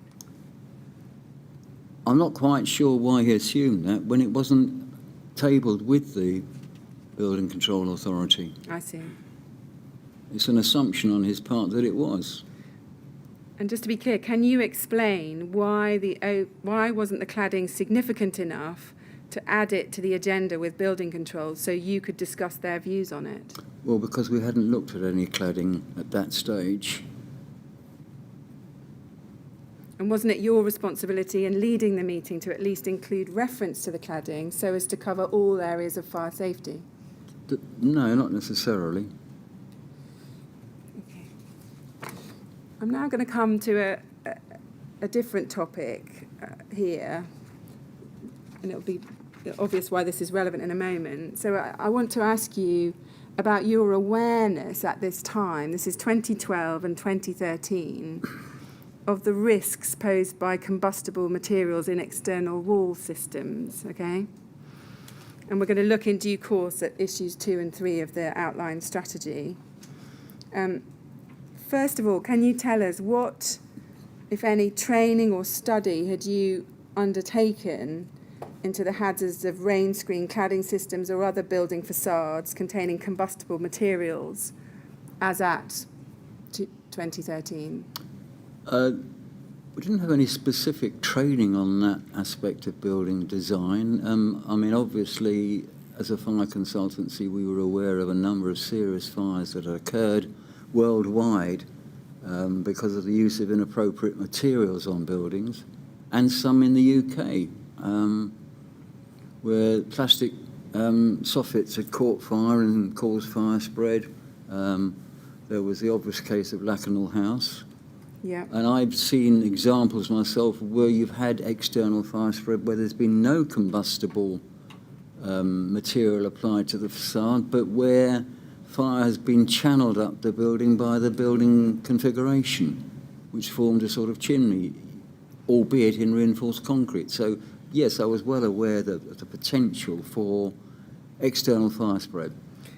Given that potential, wasn't that something that you were keen to have as some formal training or other professional courses about external fire spread and combustible materials on tall buildings as part of your work as a fire safety consultant?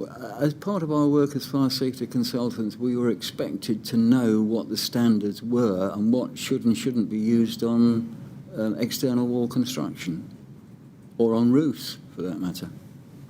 But was it as simple as that in terms of what should and shouldn't be used? Isn't it actually quite a complex topic, this, in terms of external fire spread and use of combustible materials and how it might spread and why? I don't think it's any more complicated than any other aspect of building construction. I mean, you get buildings where there's considerable internal fire spread via voids and shafts and what have you. I wouldn't have highlighted external cladding as the most important issue covered by the building regulations, if that's what you're asking. No, I'm not saying it was the most important issue, but I'm saying it was, particularly with a high-rise and an overcladding project, it was an important issue. It was an important issue, I agree with you on that. Did Exova encourage its fire safety team members to undertake continuing professional development courses relevant to their work? It did and it does. Did you undertake any such CPD? I didn't, not on that specific issue. How did you keep up to date with relevant developments or changes to relevant guidance in that area then, if you didn't? Well, we had regular meetings attended by all members of the staff where new codes of practice were discussed and explained. That was the forum for doing that. And at the time that approved document B was produced, and that goes back a long while, we did attend public presentations conducted by the then DOE. Yeah. Now, I think you said that you were aware of a number of international and domestic fires. Were you aware of a spate of fires, in high-rise buildings in the UAE, in the United Arab Emirates? I was, yes. Yeah. What did that tell you in terms of your work, or what messages did you take from that there'd been these high-rise fires in combustible cladding? Well, that combustible cladding shouldn't be used on high-rise buildings.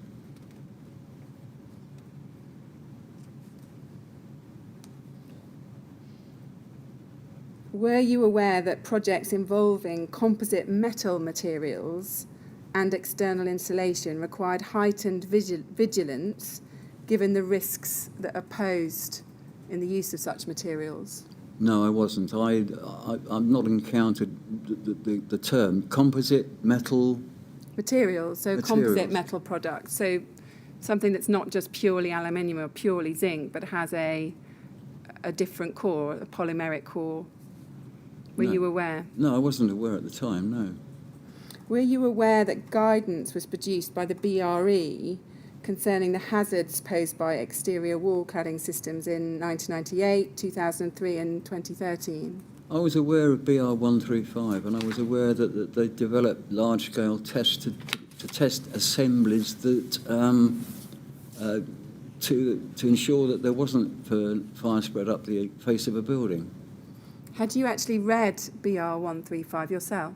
Not from cover to cover, no. Did you think to read it when you started work on the Grenfell project, given you hadn't done an overcladding high-rise before? No, I didn't. No.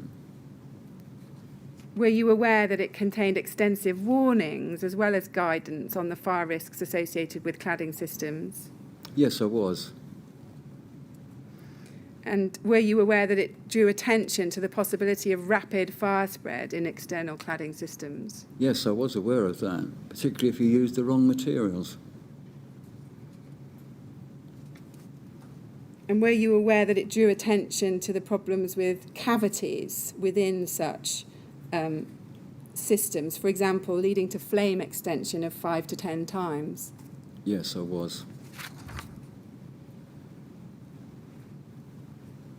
And were you aware that the potential existed for the fire to affect multiple stories simultaneously, thus making firefighting more difficult? Yes, I was aware of that. I mean, I think one of the reasons why the rules change once you get above a height of 18 metres is that a fire can't be fought using an external firefighting appliance, so that the rules for high-rise buildings or buildings over 18 metres are necessarily more strict. Yeah. Were you aware that a new edition of BR 135 came out in 2013? Not specifically, no. So you Covered wouldn't have... the same ground, I would imagine, as the earlier one. It was maybe just brought up to date, as a lot of these publications are. Can we go to that? Let's look at the 2013 version. This is the third edition. It's at CEL 403364.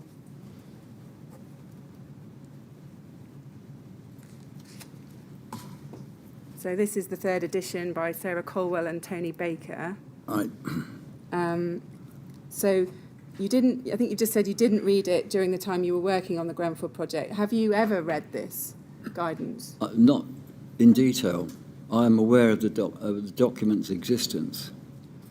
Can we look at a couple of, or a few points in this guidance? Can we go to page 11 within it? And I want to focus within, on the left-hand side, we've got a column beginning 2.1 building regulations. Yep.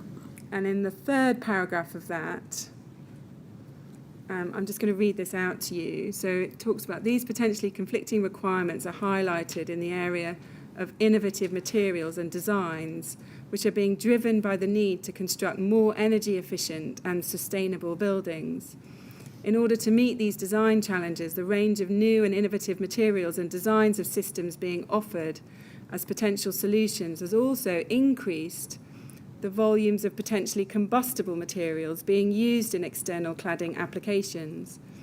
In addition, these external wall cladding systems while still widely used for refurbishment applications on masonry structures, are increasingly being applied to new build scenarios, utilising lightweight framing solutions for the wall system. Do you see that? I do, yes. Now, just to ask you about the themes that that's highlighting, were you aware generally of this drive to construct more energy efficient, sustainable buildings? Absolutely. We used to comment on it and say that it tended to persuade people to use things like foamed plastics rather than mineral wool, which is an inert material. So you were aware, therefore, that that had the potential to increase the volumes of potentially combustible materials being used in external cladding applications? Absolutely, yes. You're aware of those trends? Yes.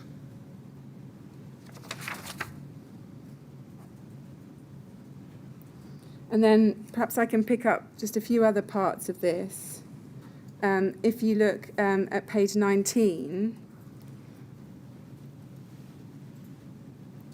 I want to look at 6.3.2, fire barriers. That's in that right-hand column. Yeah. And if we read that, it says, if fire enters a void in the system, whether that void is created by a fire or is part of an existing design, and the insulation is exposed to the fire source, any combustible material present may become involved, and there is potential for the fire to propagate throughout the system if adequate fire barriers are not installed. Do you see that there? I do, yes. And then, so just picking up on that, were you aware of the importance of ensuring that adequate fire barriers were installed? Yes, given I that was. the combustible material present around it may otherwise cause fire propagation? Yes, I was aware.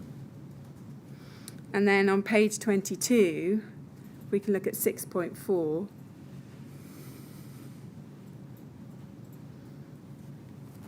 And I want to focus on the second paragraph under ventilated cavity systems. Do you see there it says, if the fire is able to enter the cavity, it may propagate unseen through the system if adequate fire barriers are not employed.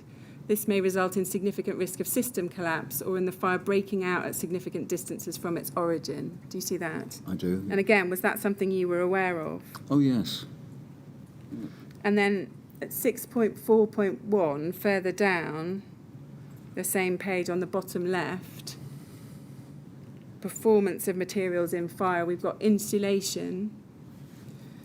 So it says here, as it can be difficult to prevent fire entering the cavity and spreading in these systems, the selection of the insulation materials used and the design of the fire barriers to close these cavities are particularly important.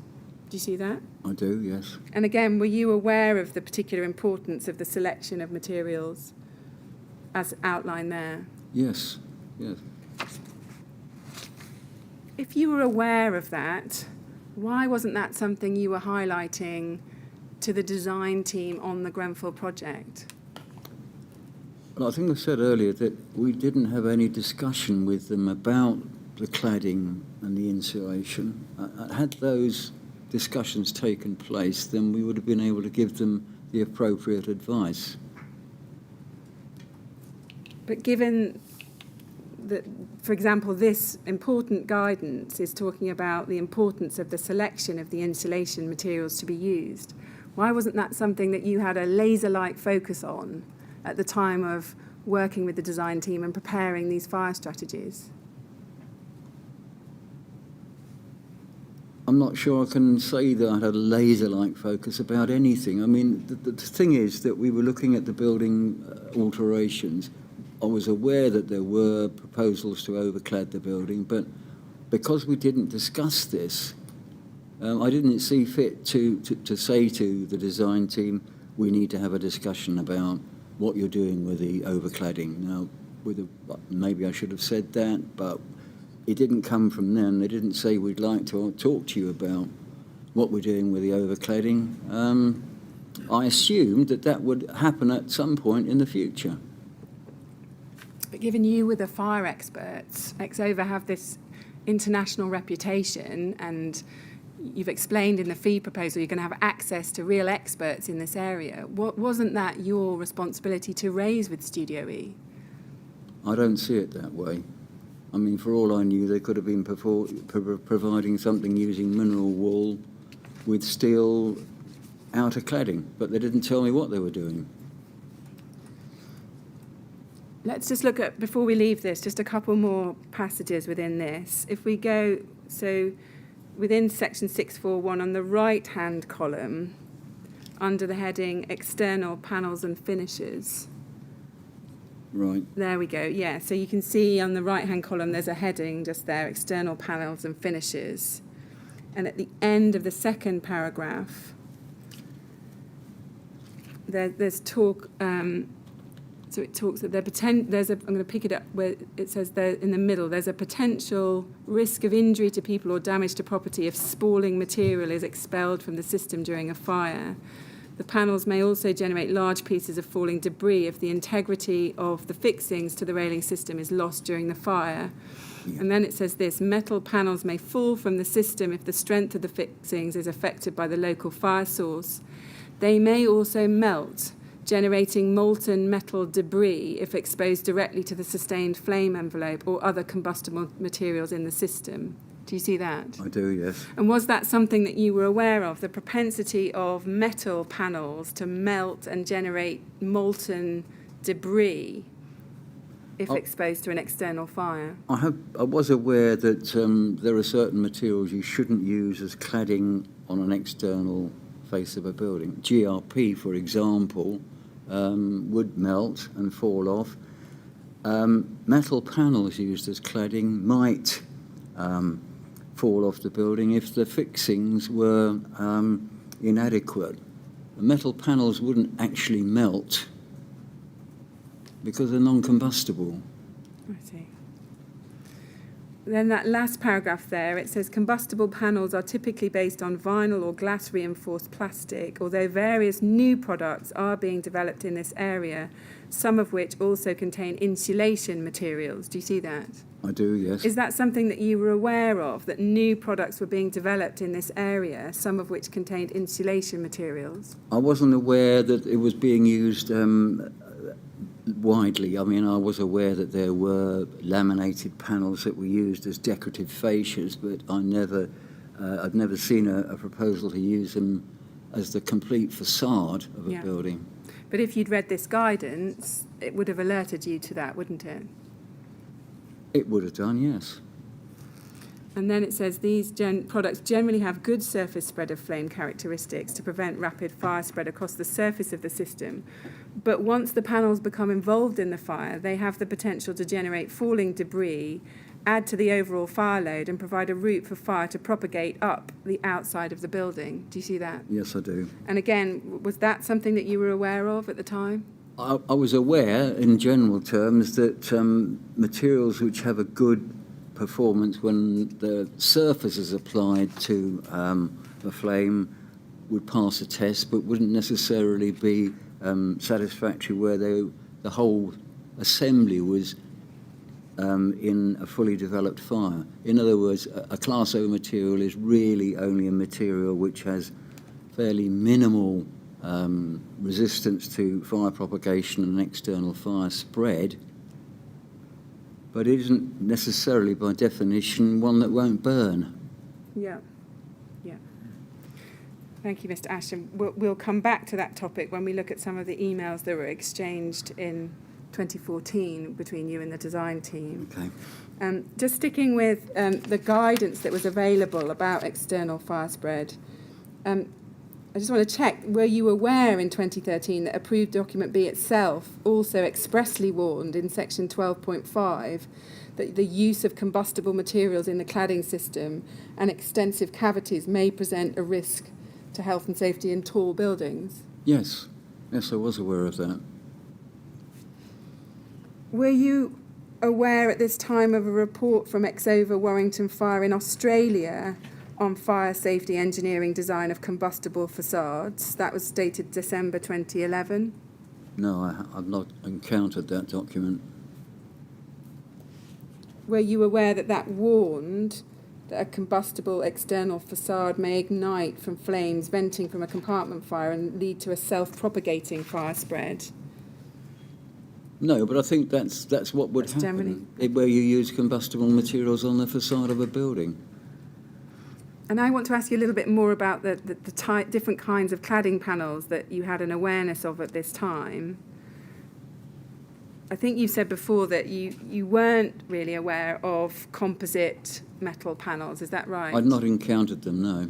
So had you encountered any composite panels with a PE, polyethylene core? One particular product, which, as I said, was used on a very small scale, as facades on garages, that sort of thing. But I didn't envisage that sort of material would be used to clad a high-rise building, No. or even a medium-rise building, for that matter. What did you know about polyethylene at this time? Polyethylene is a combustible material. Yeah. Which And is why I would caution people who think that Class O is all that is required. Yeah. Now, the building regulations interestingly say that the external surfaces of buildings could be Class O. But had I been aware of the precise proposals for this building, I would have sought guidance not only from my colleagues but also from our testing department, who have a much better feel for these things. I see. And when you say, had I been aware of the precise proposals for this building, what kind of information are you talking about there? The specific panels, the specific insulation that was to be used? Yeah, absolutely. Yeah. Did you understand that PE is highly combustible? Yes, I do. And did you understand at the time that if there were panels containing that material, it could exacerbate the flame spread over the exterior wall? Well, I think I would have been subconsciously aware of that, but I didn't know that they were doing that. Were you aware at this time that cladding panels were available with a fire retardant FR core, which could be expected to perform better in a fire than panels with, for example, a polymeric PE core? Yeah, I mean, I am aware that there are a number of products which are fire retardant, but they only have an initial effect in terms of fire. If they become involved in a fully developed fire, they will burn. Yeah. I mean, there was a lot of work done with cold stores and factories producing fast food. A lot of these buildings were made from metal panels with combustible cores, and whilst they didn't result in too many fatalities, there were one or two tragically. The biggest problem was firefighting access, because the product burned and produced such dense and toxic smoke that the fire service couldn't tackle it. The secondary problem with that is with the runoff from these toxic materials into the environment. Mm. So I was aware that plastics were not a good building material from the fire point of view. Yeah, those were kind of polystyrene or... Polystyrene, polyurethane, polyethylene, almost all of them.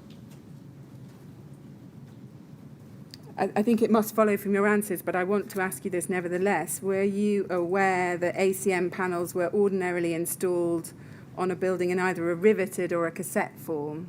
No, I wasn't aware of that. And so you weren't aware of any differences in fire performance between rivets and cassettes? No, I've never looked at the product.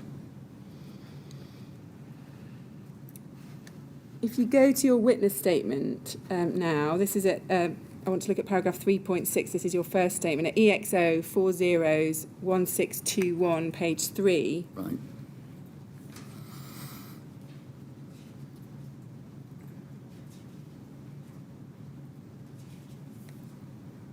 Now there you say, for a proposed building, you're talking about fire strategy advice here. This normally involves advising on the type of measures which need to be adopted. For example, doors with a particular level of resistance or smoke detectors of a particular standard, rather than using a specific product, such as a particular manufacturer or system, We can be asked to advise on whether a specific product would be satisfactory and would give that advice on the basis of test evidence and or product certification. But this is not normally part of fire strategy advice and was not something we were asked to do for Grenfell. Do you see that there? Yes, I do. Would you agree that in the case of building works involving overcladding using a rain screen system with insulation, that it would be essential for a fire strategy consultant to consider the flammability of the particular type of panel to be used? If he or she knew what it was.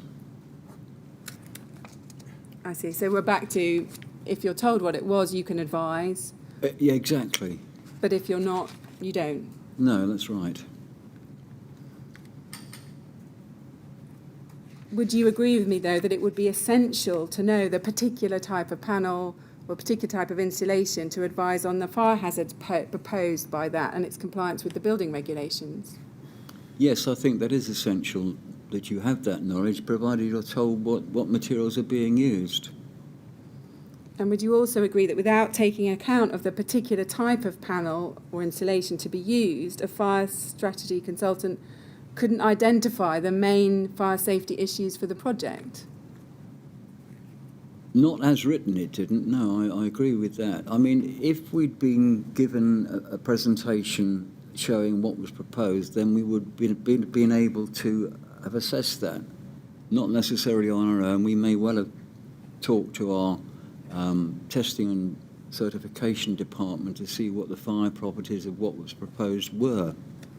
But we weren't given that information. I think that's the crux of this, is that we were not told what was being done. Can we look at paragraph 3.4 on that same page of your witness statement, a bit further up? Yeah. And in that paragraph, you explain that work on a fire strategy can involve highly technical analysis. And I think in the 6th line, you say, so pick it up 4 lines down, it can involve highly technical analysis, for example, on the performance characteristics of a smoke ventilation system or the likely behaviour of particular materials in a fire. Where our involvement in a project calls for that sort of work, it would be handled by other colleagues with relevant engineering qualifications and expertise, though our work on Grenfell did not call for that level of advice. Now, just breaking that down, does that mean that you yourself didn't have the expertise or the qualifications to be able to advise on the likely behaviour of particular materials in a fire? No, I didn't have the expertise to deal with fire engineering analyses, but we did have suitably qualified colleagues who would be able to do that. And I said already with regard to the fire performance of materials that if I wasn't sure, I would be able to call on our testing and assessment colleagues in Warrington.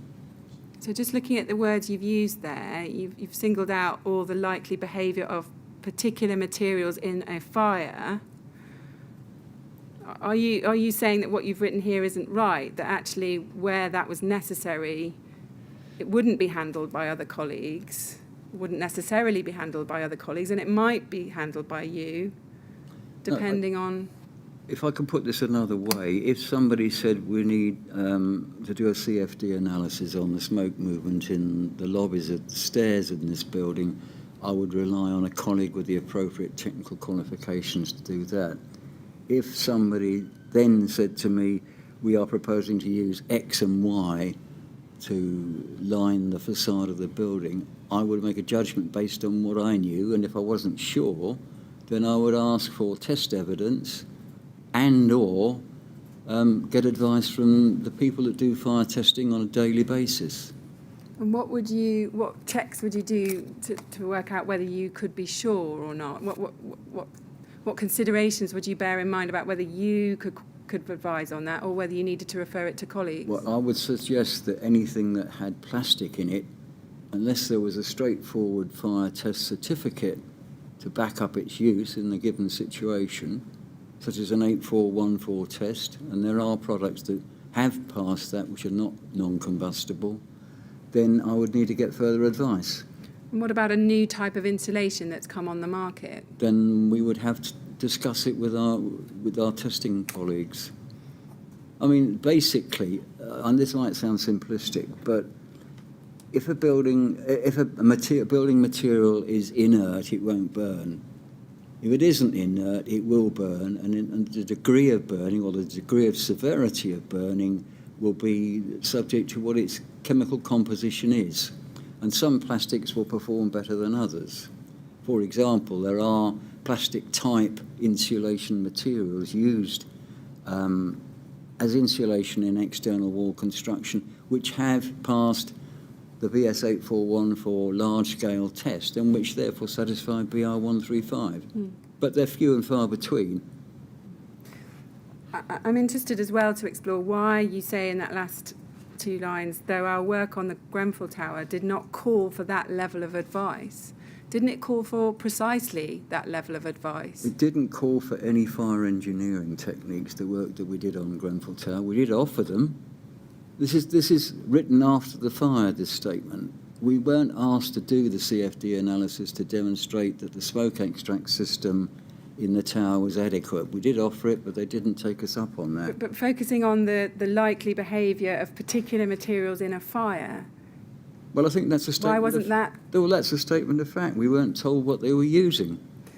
We've looked at the Stage C report, and we can see that the insulation was specified FR 5000. Yeah. Had you been told that? Are you saying that you could have advised on it? If I'd been told that they were using Celotex, I would have said that is not acceptable without test evidence that it is suitable for use on that building. Okay. Well, we'll come and look back at this topic when we look at some emails exchanged in 2014. Okay.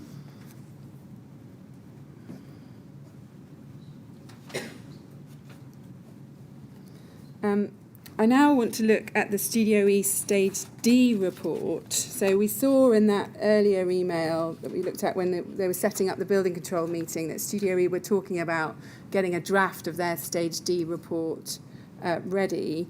It sounds like an obvious question, but presumably you anticipated Studio E would be doing a Stage D report on this project. Well, yes, I assume that would have taken place. Now, on the 20th of August 2013, Studio E issued their RIBA Stage D report. If we can look at that, that's at MAX 50757. And if we go to the contents page on page 3,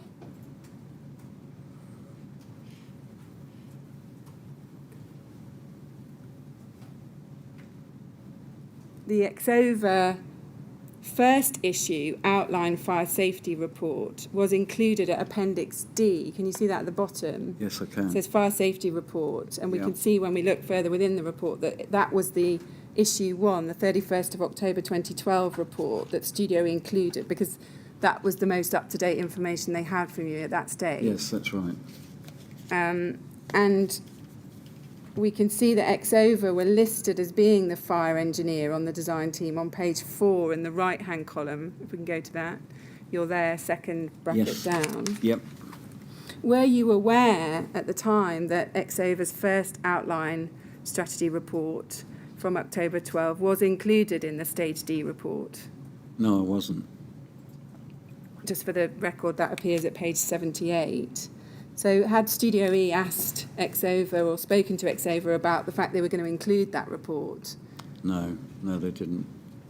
Did you ever read or review the Stage D report? No. Now, again, in fairness to you, we can't see you being sent this or a link to this, unlike with the Stage C report. But I want to know why, if you knew a Stage D report would be produced by Studio E, why didn't you ask for it?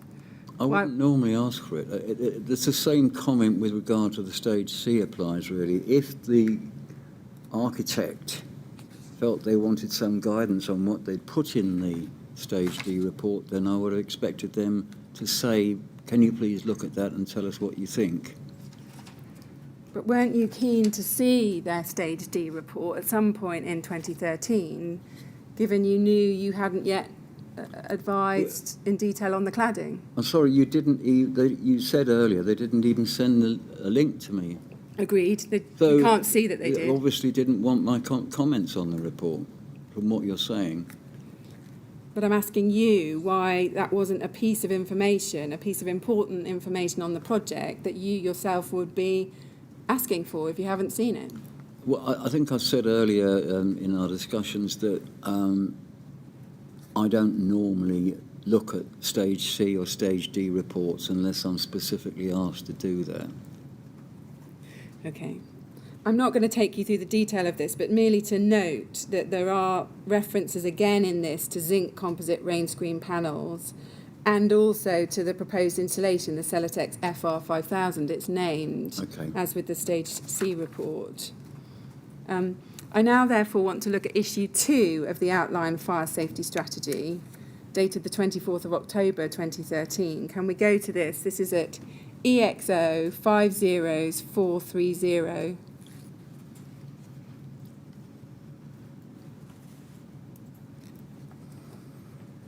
And we can see from the first page, it's got similar format, outline fire safety strategy, and this is issue number 2 on the bottom right, dated the 24th of October 2013. Do you see that? Yes. So it's almost a year after the first issue of the report. Which... Yes, I think it's relevant to point out that we didn't have much communication with Studio E for some time, and that might explain why there's a gap between reports. I mean, that's quite a large gap. Yeah, yeah. When you were preparing this report, and given that you'd broken your fee proposal down into the RIBA stages, which RIBA stage was this one prepared for? It could conceivably be in stage D at this stage, if you pardon the use of the word stage twice. Yeah. But you didn't know at the time, is that right? No, I didn't know. That Studio E had served their Stage D report in August 2013. No, I didn't know. Now, if we scroll down and look at page 2, we can see that this was prepared by you, Terry Ashton, and then we can see it's reviewed by a different person this time. This is by Tony Pearson, a senior consultant. Do you see Indeed, that? Yes. It's Dr. Pearson, isn't it? Is that right? Yes, he He's is got a a doctor, PhD. yes. Yeah. Was Dr. Pearson senior to you? No. He was junior to you. He was junior to me. And then if we go to the introduction on page 4, again, this is familiar because it's very similar to the issue 1. You've set out in bullet points here what the refurbishment comprises again. You've updated the list to add the first bullet and the third bullet. You've added a new stair providing access to the boxing club, and you've added office accommodation in the mezzanine over the ground story. But reference to the cladding is still omitted. Why is that? For the same reason that I've given before, that we hadn't actually, at that point, considered any details of cladding.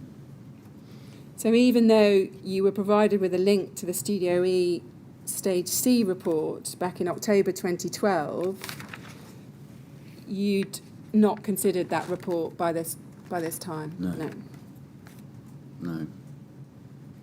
But why didn't you nevertheless, given you knew overcladding would be included, why didn't you nevertheless add it to the list so that anyone reading this report would know that the proposed refurbishment comprised overcladding as well as these items? I could have added overcladding to the list. That would have made it more comprehensive and reflect what we were told originally. However, there is nothing in this report that says anything about cladding. And so I think that you might imply from that cladding isn't an issue. But as I said, cladding wasn't... We hadn't discussed cladding with them at all.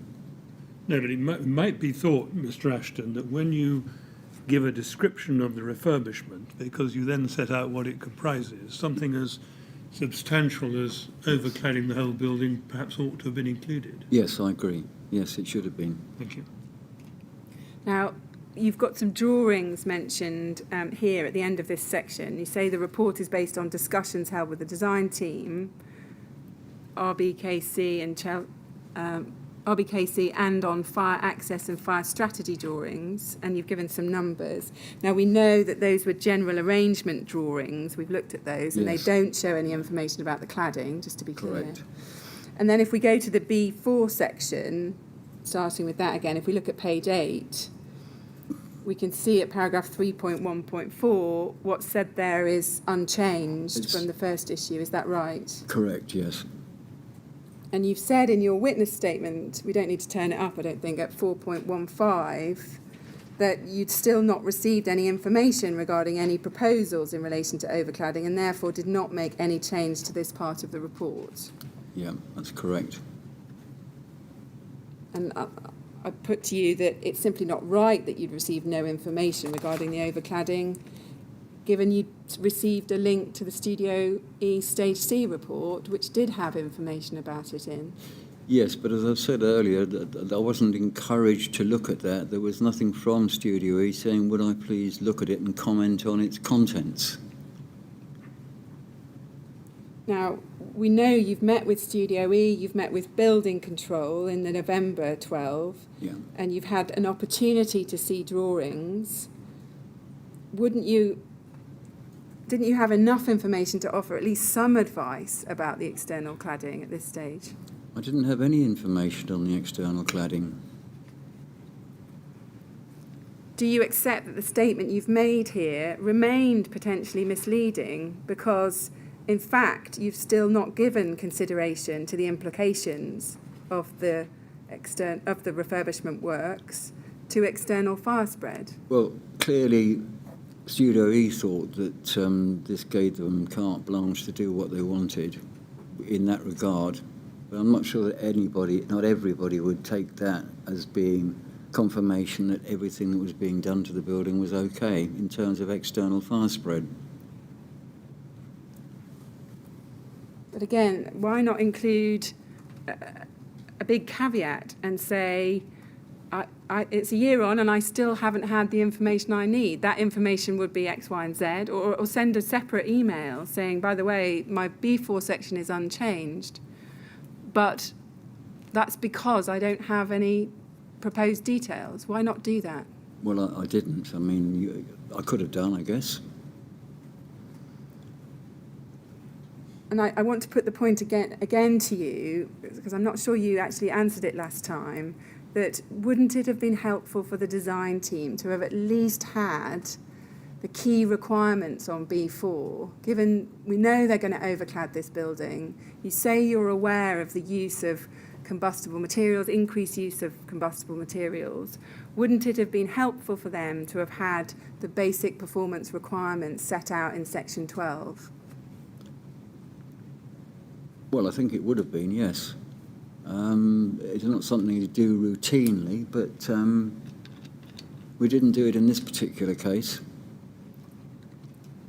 Was there ever, on your part, as far as you're aware, a kind of increasing awareness that you needed to start flagging up external fire spread issues in these fire strategies because of the increased use of combustible materials? Not specifically because of that. I was slightly nonplussed that we hadn't actually discussed it in any way, shape or form at this fairly late stage in design development. So thinking back to, I mean, you're still working as a fire consultant. Was there ever a time when you were thinking, actually, I need to be more proactive in relation to external fire spread issues because I'm aware that the use of new materials, new combustible materials, is a significant risk? I think there's a general awareness in the whole of the building industry of the need to look critically at construction of external walls following this particular fire. The Grenfell fire? Yes, indeed. And does it follow from that there wouldn't, in your view, have been that awareness prior to the fire? Not as... it wouldn't have been as prevalent then, for sure. Then just looking at what you said about B3, if we go back one page, that starts at the bottom of page... Sorry, if we go...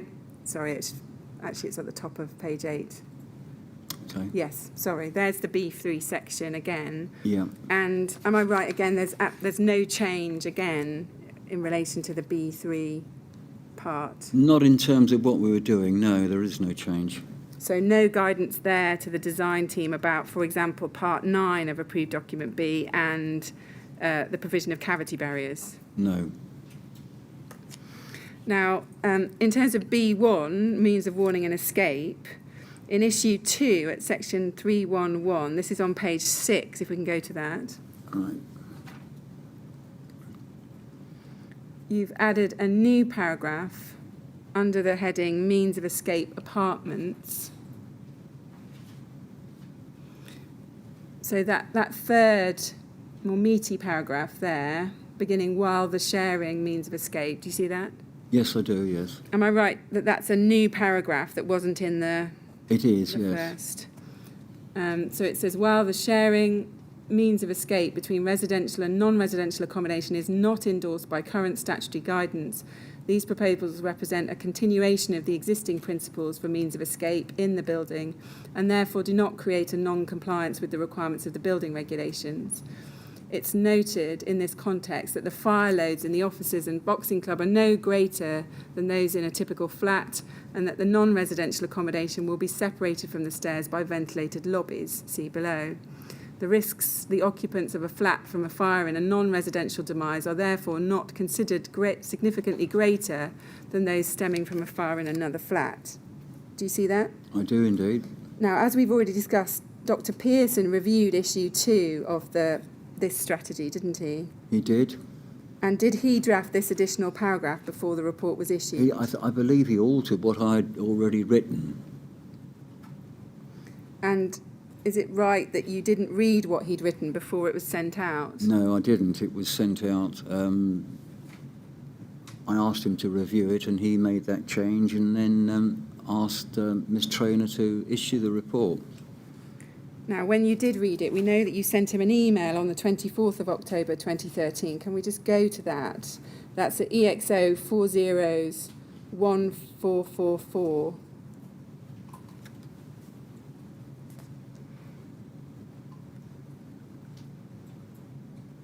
And I want to read from the bottom of the chain upwards. So let's start on page 2.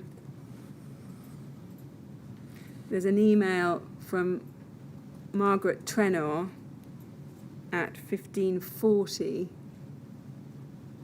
sending, Margaret Trenor to Tony Pearson, 24th of October 2013. Hi Tony, please, can you review please for issue today? Do you see that? Yes, I do. So he's being sent the draft for review. And then if you go up to his email, which is at the bottom of page 1, we can see right at the bottom there, 1553, he says, Terry, I note that there is a stair which is shared between residential and non-residential parts of the building. And if we can go over the next page. If we can zoom in, thanks. And he says, do we need to flag this up as a deviation from the standard guidance and provide a comment to the effect that the risks to the occupants of the flats from a fire in the boxing gym are no greater than those from a fire in another flat and or include compensatory measures?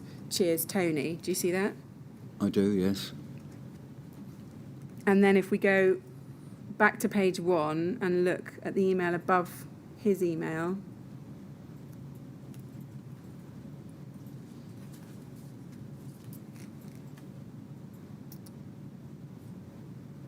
so it's still at the bottom of the page. There's an email that you sent to him, 24th of October at 1601. Yeah. And you say, Tony, this is an existing situation whereby the resi stair, is that residential stair? Yeah? Sorry, have you got it? No, I have got it, yes. Yeah. This is an existing situation whereby the resi stair, when you say resi, do you mean residential? Yes, it is, yeah. yes. Is shared with other uses. If you feel that it would help, feel free to insert some text. But if you do, bear in mind that the escape route from the resi is shared with both the boxing club and office accommodation. Terry, do you see that? Yeah. And then we can see immediately above, Tony Pearson, back to you, 1613. Terry, I've added something, although if you think what I've added is too long and draws too much attention to the issue, feel free to shorten it. And then if we can go to your email at the very top of that page.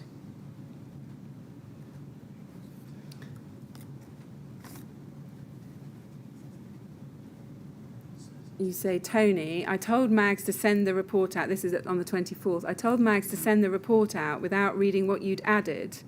Had I been able to read it, I would not have agreed to the amendment, as what you've said highlights the non-compliance with codified guidance, but, more importantly, is debatable.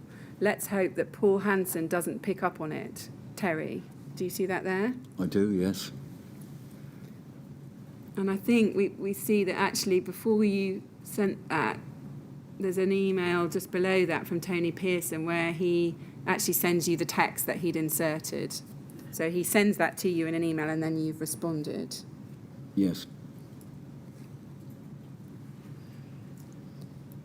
Now, do you agree that there was a non-compliance with the current statutory guidance, ADB? Yes, I think everybody, including building control, understood that this building did not comply fully with current building regulation standards. Yes, but on this specific point, the sharing of a single stair with residential and non-residential, that was the non-compliance, Yeah. yes. Can you explain why you didn't want to identify the risks of different purpose groups with different evacuation strategies sharing a single escape route? I didn't want him to highlight it in such a way that Paul Hansen of RBKC would say, well, it's not acceptable, because we'd been through this at meetings with RBKC, and we didn't believe that there was a problem with the mixed use, given that we already had existing mixed use in the building. But why not highlight it, but then say, this is our justification, this is our mitigation. There's a very good reason why this is fine. Yeah, I mean, I think on reflection, looking at his wording now, I agree with what he said. In reality, there's a higher fire load in a residential flat than there is in a boxing club or an office. And therefore, the fire severity would be a lot more in a flat. Well, exactly. That's the point, isn't it? There's a number of points here, isn't there? That there's an increased risk of a fire in non-residential. Is that right, generally? No, I'd say it was the other way around. I see. Yeah. But also a lack of detection in that there's periods in the non-residential where it's empty and fires can start and develop undetected. Isn't that part of the problem? Well, I think that is part of the problem. The main problem with a mixed-use building is that if a fire starts in any part of the building, no warning is given to the occupants of the flats. As has been stated before, I'm sure that buildings of this kind do not have fire alarm systems which give an evacuation signal throughout the building. So if a fire occurred in a non-residential part of this block, then the occupants of the flats wouldn't know about it. Now, the risk isn't greater at night, because at night the doors to the non-residential accommodation will be locked shut, so the fire shouldn't spread. The bigger danger would be if the smoke escaped while people were still in the the non-residential part.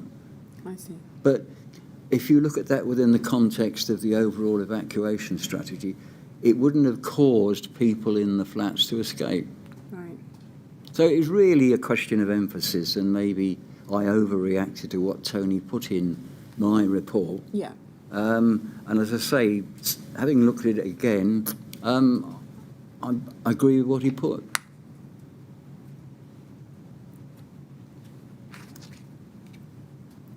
You say there, at the time, this was your reaction, and maybe this is what you're accepting was part of the overreaction. You say that the non-compliance with codified guidance is debatable. Was there really a debate about it, or was it actually pretty clear it was non-compliant? We could well have a debate with Paul Hansen as to whether or not it was a safe arrangement. As it turned out, we didn't. They were prepared to accept that the measures that we proposed in fire separation, ventilated lobbies, were sufficient mitigation for the mixed use. Yeah. Can you explain at the time why you were so unhappy with an amendment made by a colleague who is appearing to act in good faith in making this change? I think I'm not saying I was unhappy. I think that's putting it too strongly, really. I think he'd altered the sense of what I'd said originally, and that might cause Paul Hanson or one of his colleagues, it's a bit hard to pick on Paul Hanson particularly, might say, maybe we should revisit this issue. That was all it was. It was an irritation rather than anger. Isn't it the role of a fire safety engineer to point out any potential issues around non-compliance with statutory guidance so that everyone is fully aware of those? I think we've already done that. By this amendment? Well, I think in discussions with them, we'd already said that we realise this doesn't comply. I see. And these are the measures that we're going to take to remedy that or mitigate that. Would it have been your normal practice not to highlight non-compliances with codified guidance in your fire strategy reports? No, I think frequently we have to say this doesn't meet current standards. However, what we're proposing to put in place to mitigate that we consider to be adequate. Do you agree that not only Dr. Pearson but also Miss Cooney had expressed concern to you about the merging of the stairs around and the residential units? Well, I think, yeah, but Kate had a very quick look at the scheme. She only commented, once on it. I was aware that they both knew that it was a non-compliance, but I'd already established with Kensington and Chelsea Council, RBKC, that there was already a mixture of use in this building, pre-existing or before. We were addressing the mixed use by certain fire safety measures. Okay. The alternative would have been to say to the client, I'm sorry, we can't do this, you can't do what you're doing. Yeah. And that would have been it. We're going to finish this topic shortly, but just two final questions that I feel I must put to you. Do you agree that it was inappropriate for you to have not addressed the extent of the non-compliance in the report originally? I'm not sure I didn't address it as such. I mean, I think everybody knew that it wasn't a traditional residential tower block of flats. It had a mixed use, but those mixed uses were already there. Do you also agree that it was inappropriate for you to have reprimanded Dr. Pearson for having addressed the point clearly? I don't think I meant it as a reprimand, and I don't think he felt it was a reprimand. You probably get the opportunity to ask him that. But okay. No, it's not it wasn't a serious disagreement. Okay. It might appear that way, but it wasn't. Yeah. Mr. Chairman, that's an appropriate moment. There's one thing I'd like to pick up with Mr. Ashton. Yeah, of course. Shall I do that now? Yeah. Mr. Ashton, we've seen that this second edition of the document was produced in October 2013, as you say, quite a long time after the first edition. Indeed. Can you remember what prompted it? What led you to produce it then? And I think we either had some additional drawings submitted to us or we had a meeting. I can't remember which, but there was a hiatus on the project where, as I understand it now, there were planning issues. But no, I think it must have been triggered by alterations to the drawings that were attached to the previous report. all right. Thank you very much. Do you want to follow that up at all? No, that's fine. Right. Thank you. Well, thank you very much, Mr. Ashton. We're going to break now to have some lunch. Okay. We'll come back at 2:00, please. Okay. And please don't talk to anyone about your evidence, if you get the course. chance to do so, that is, over the break. Thank you. Thank you very much. You'd like to go with the usher? Thank you.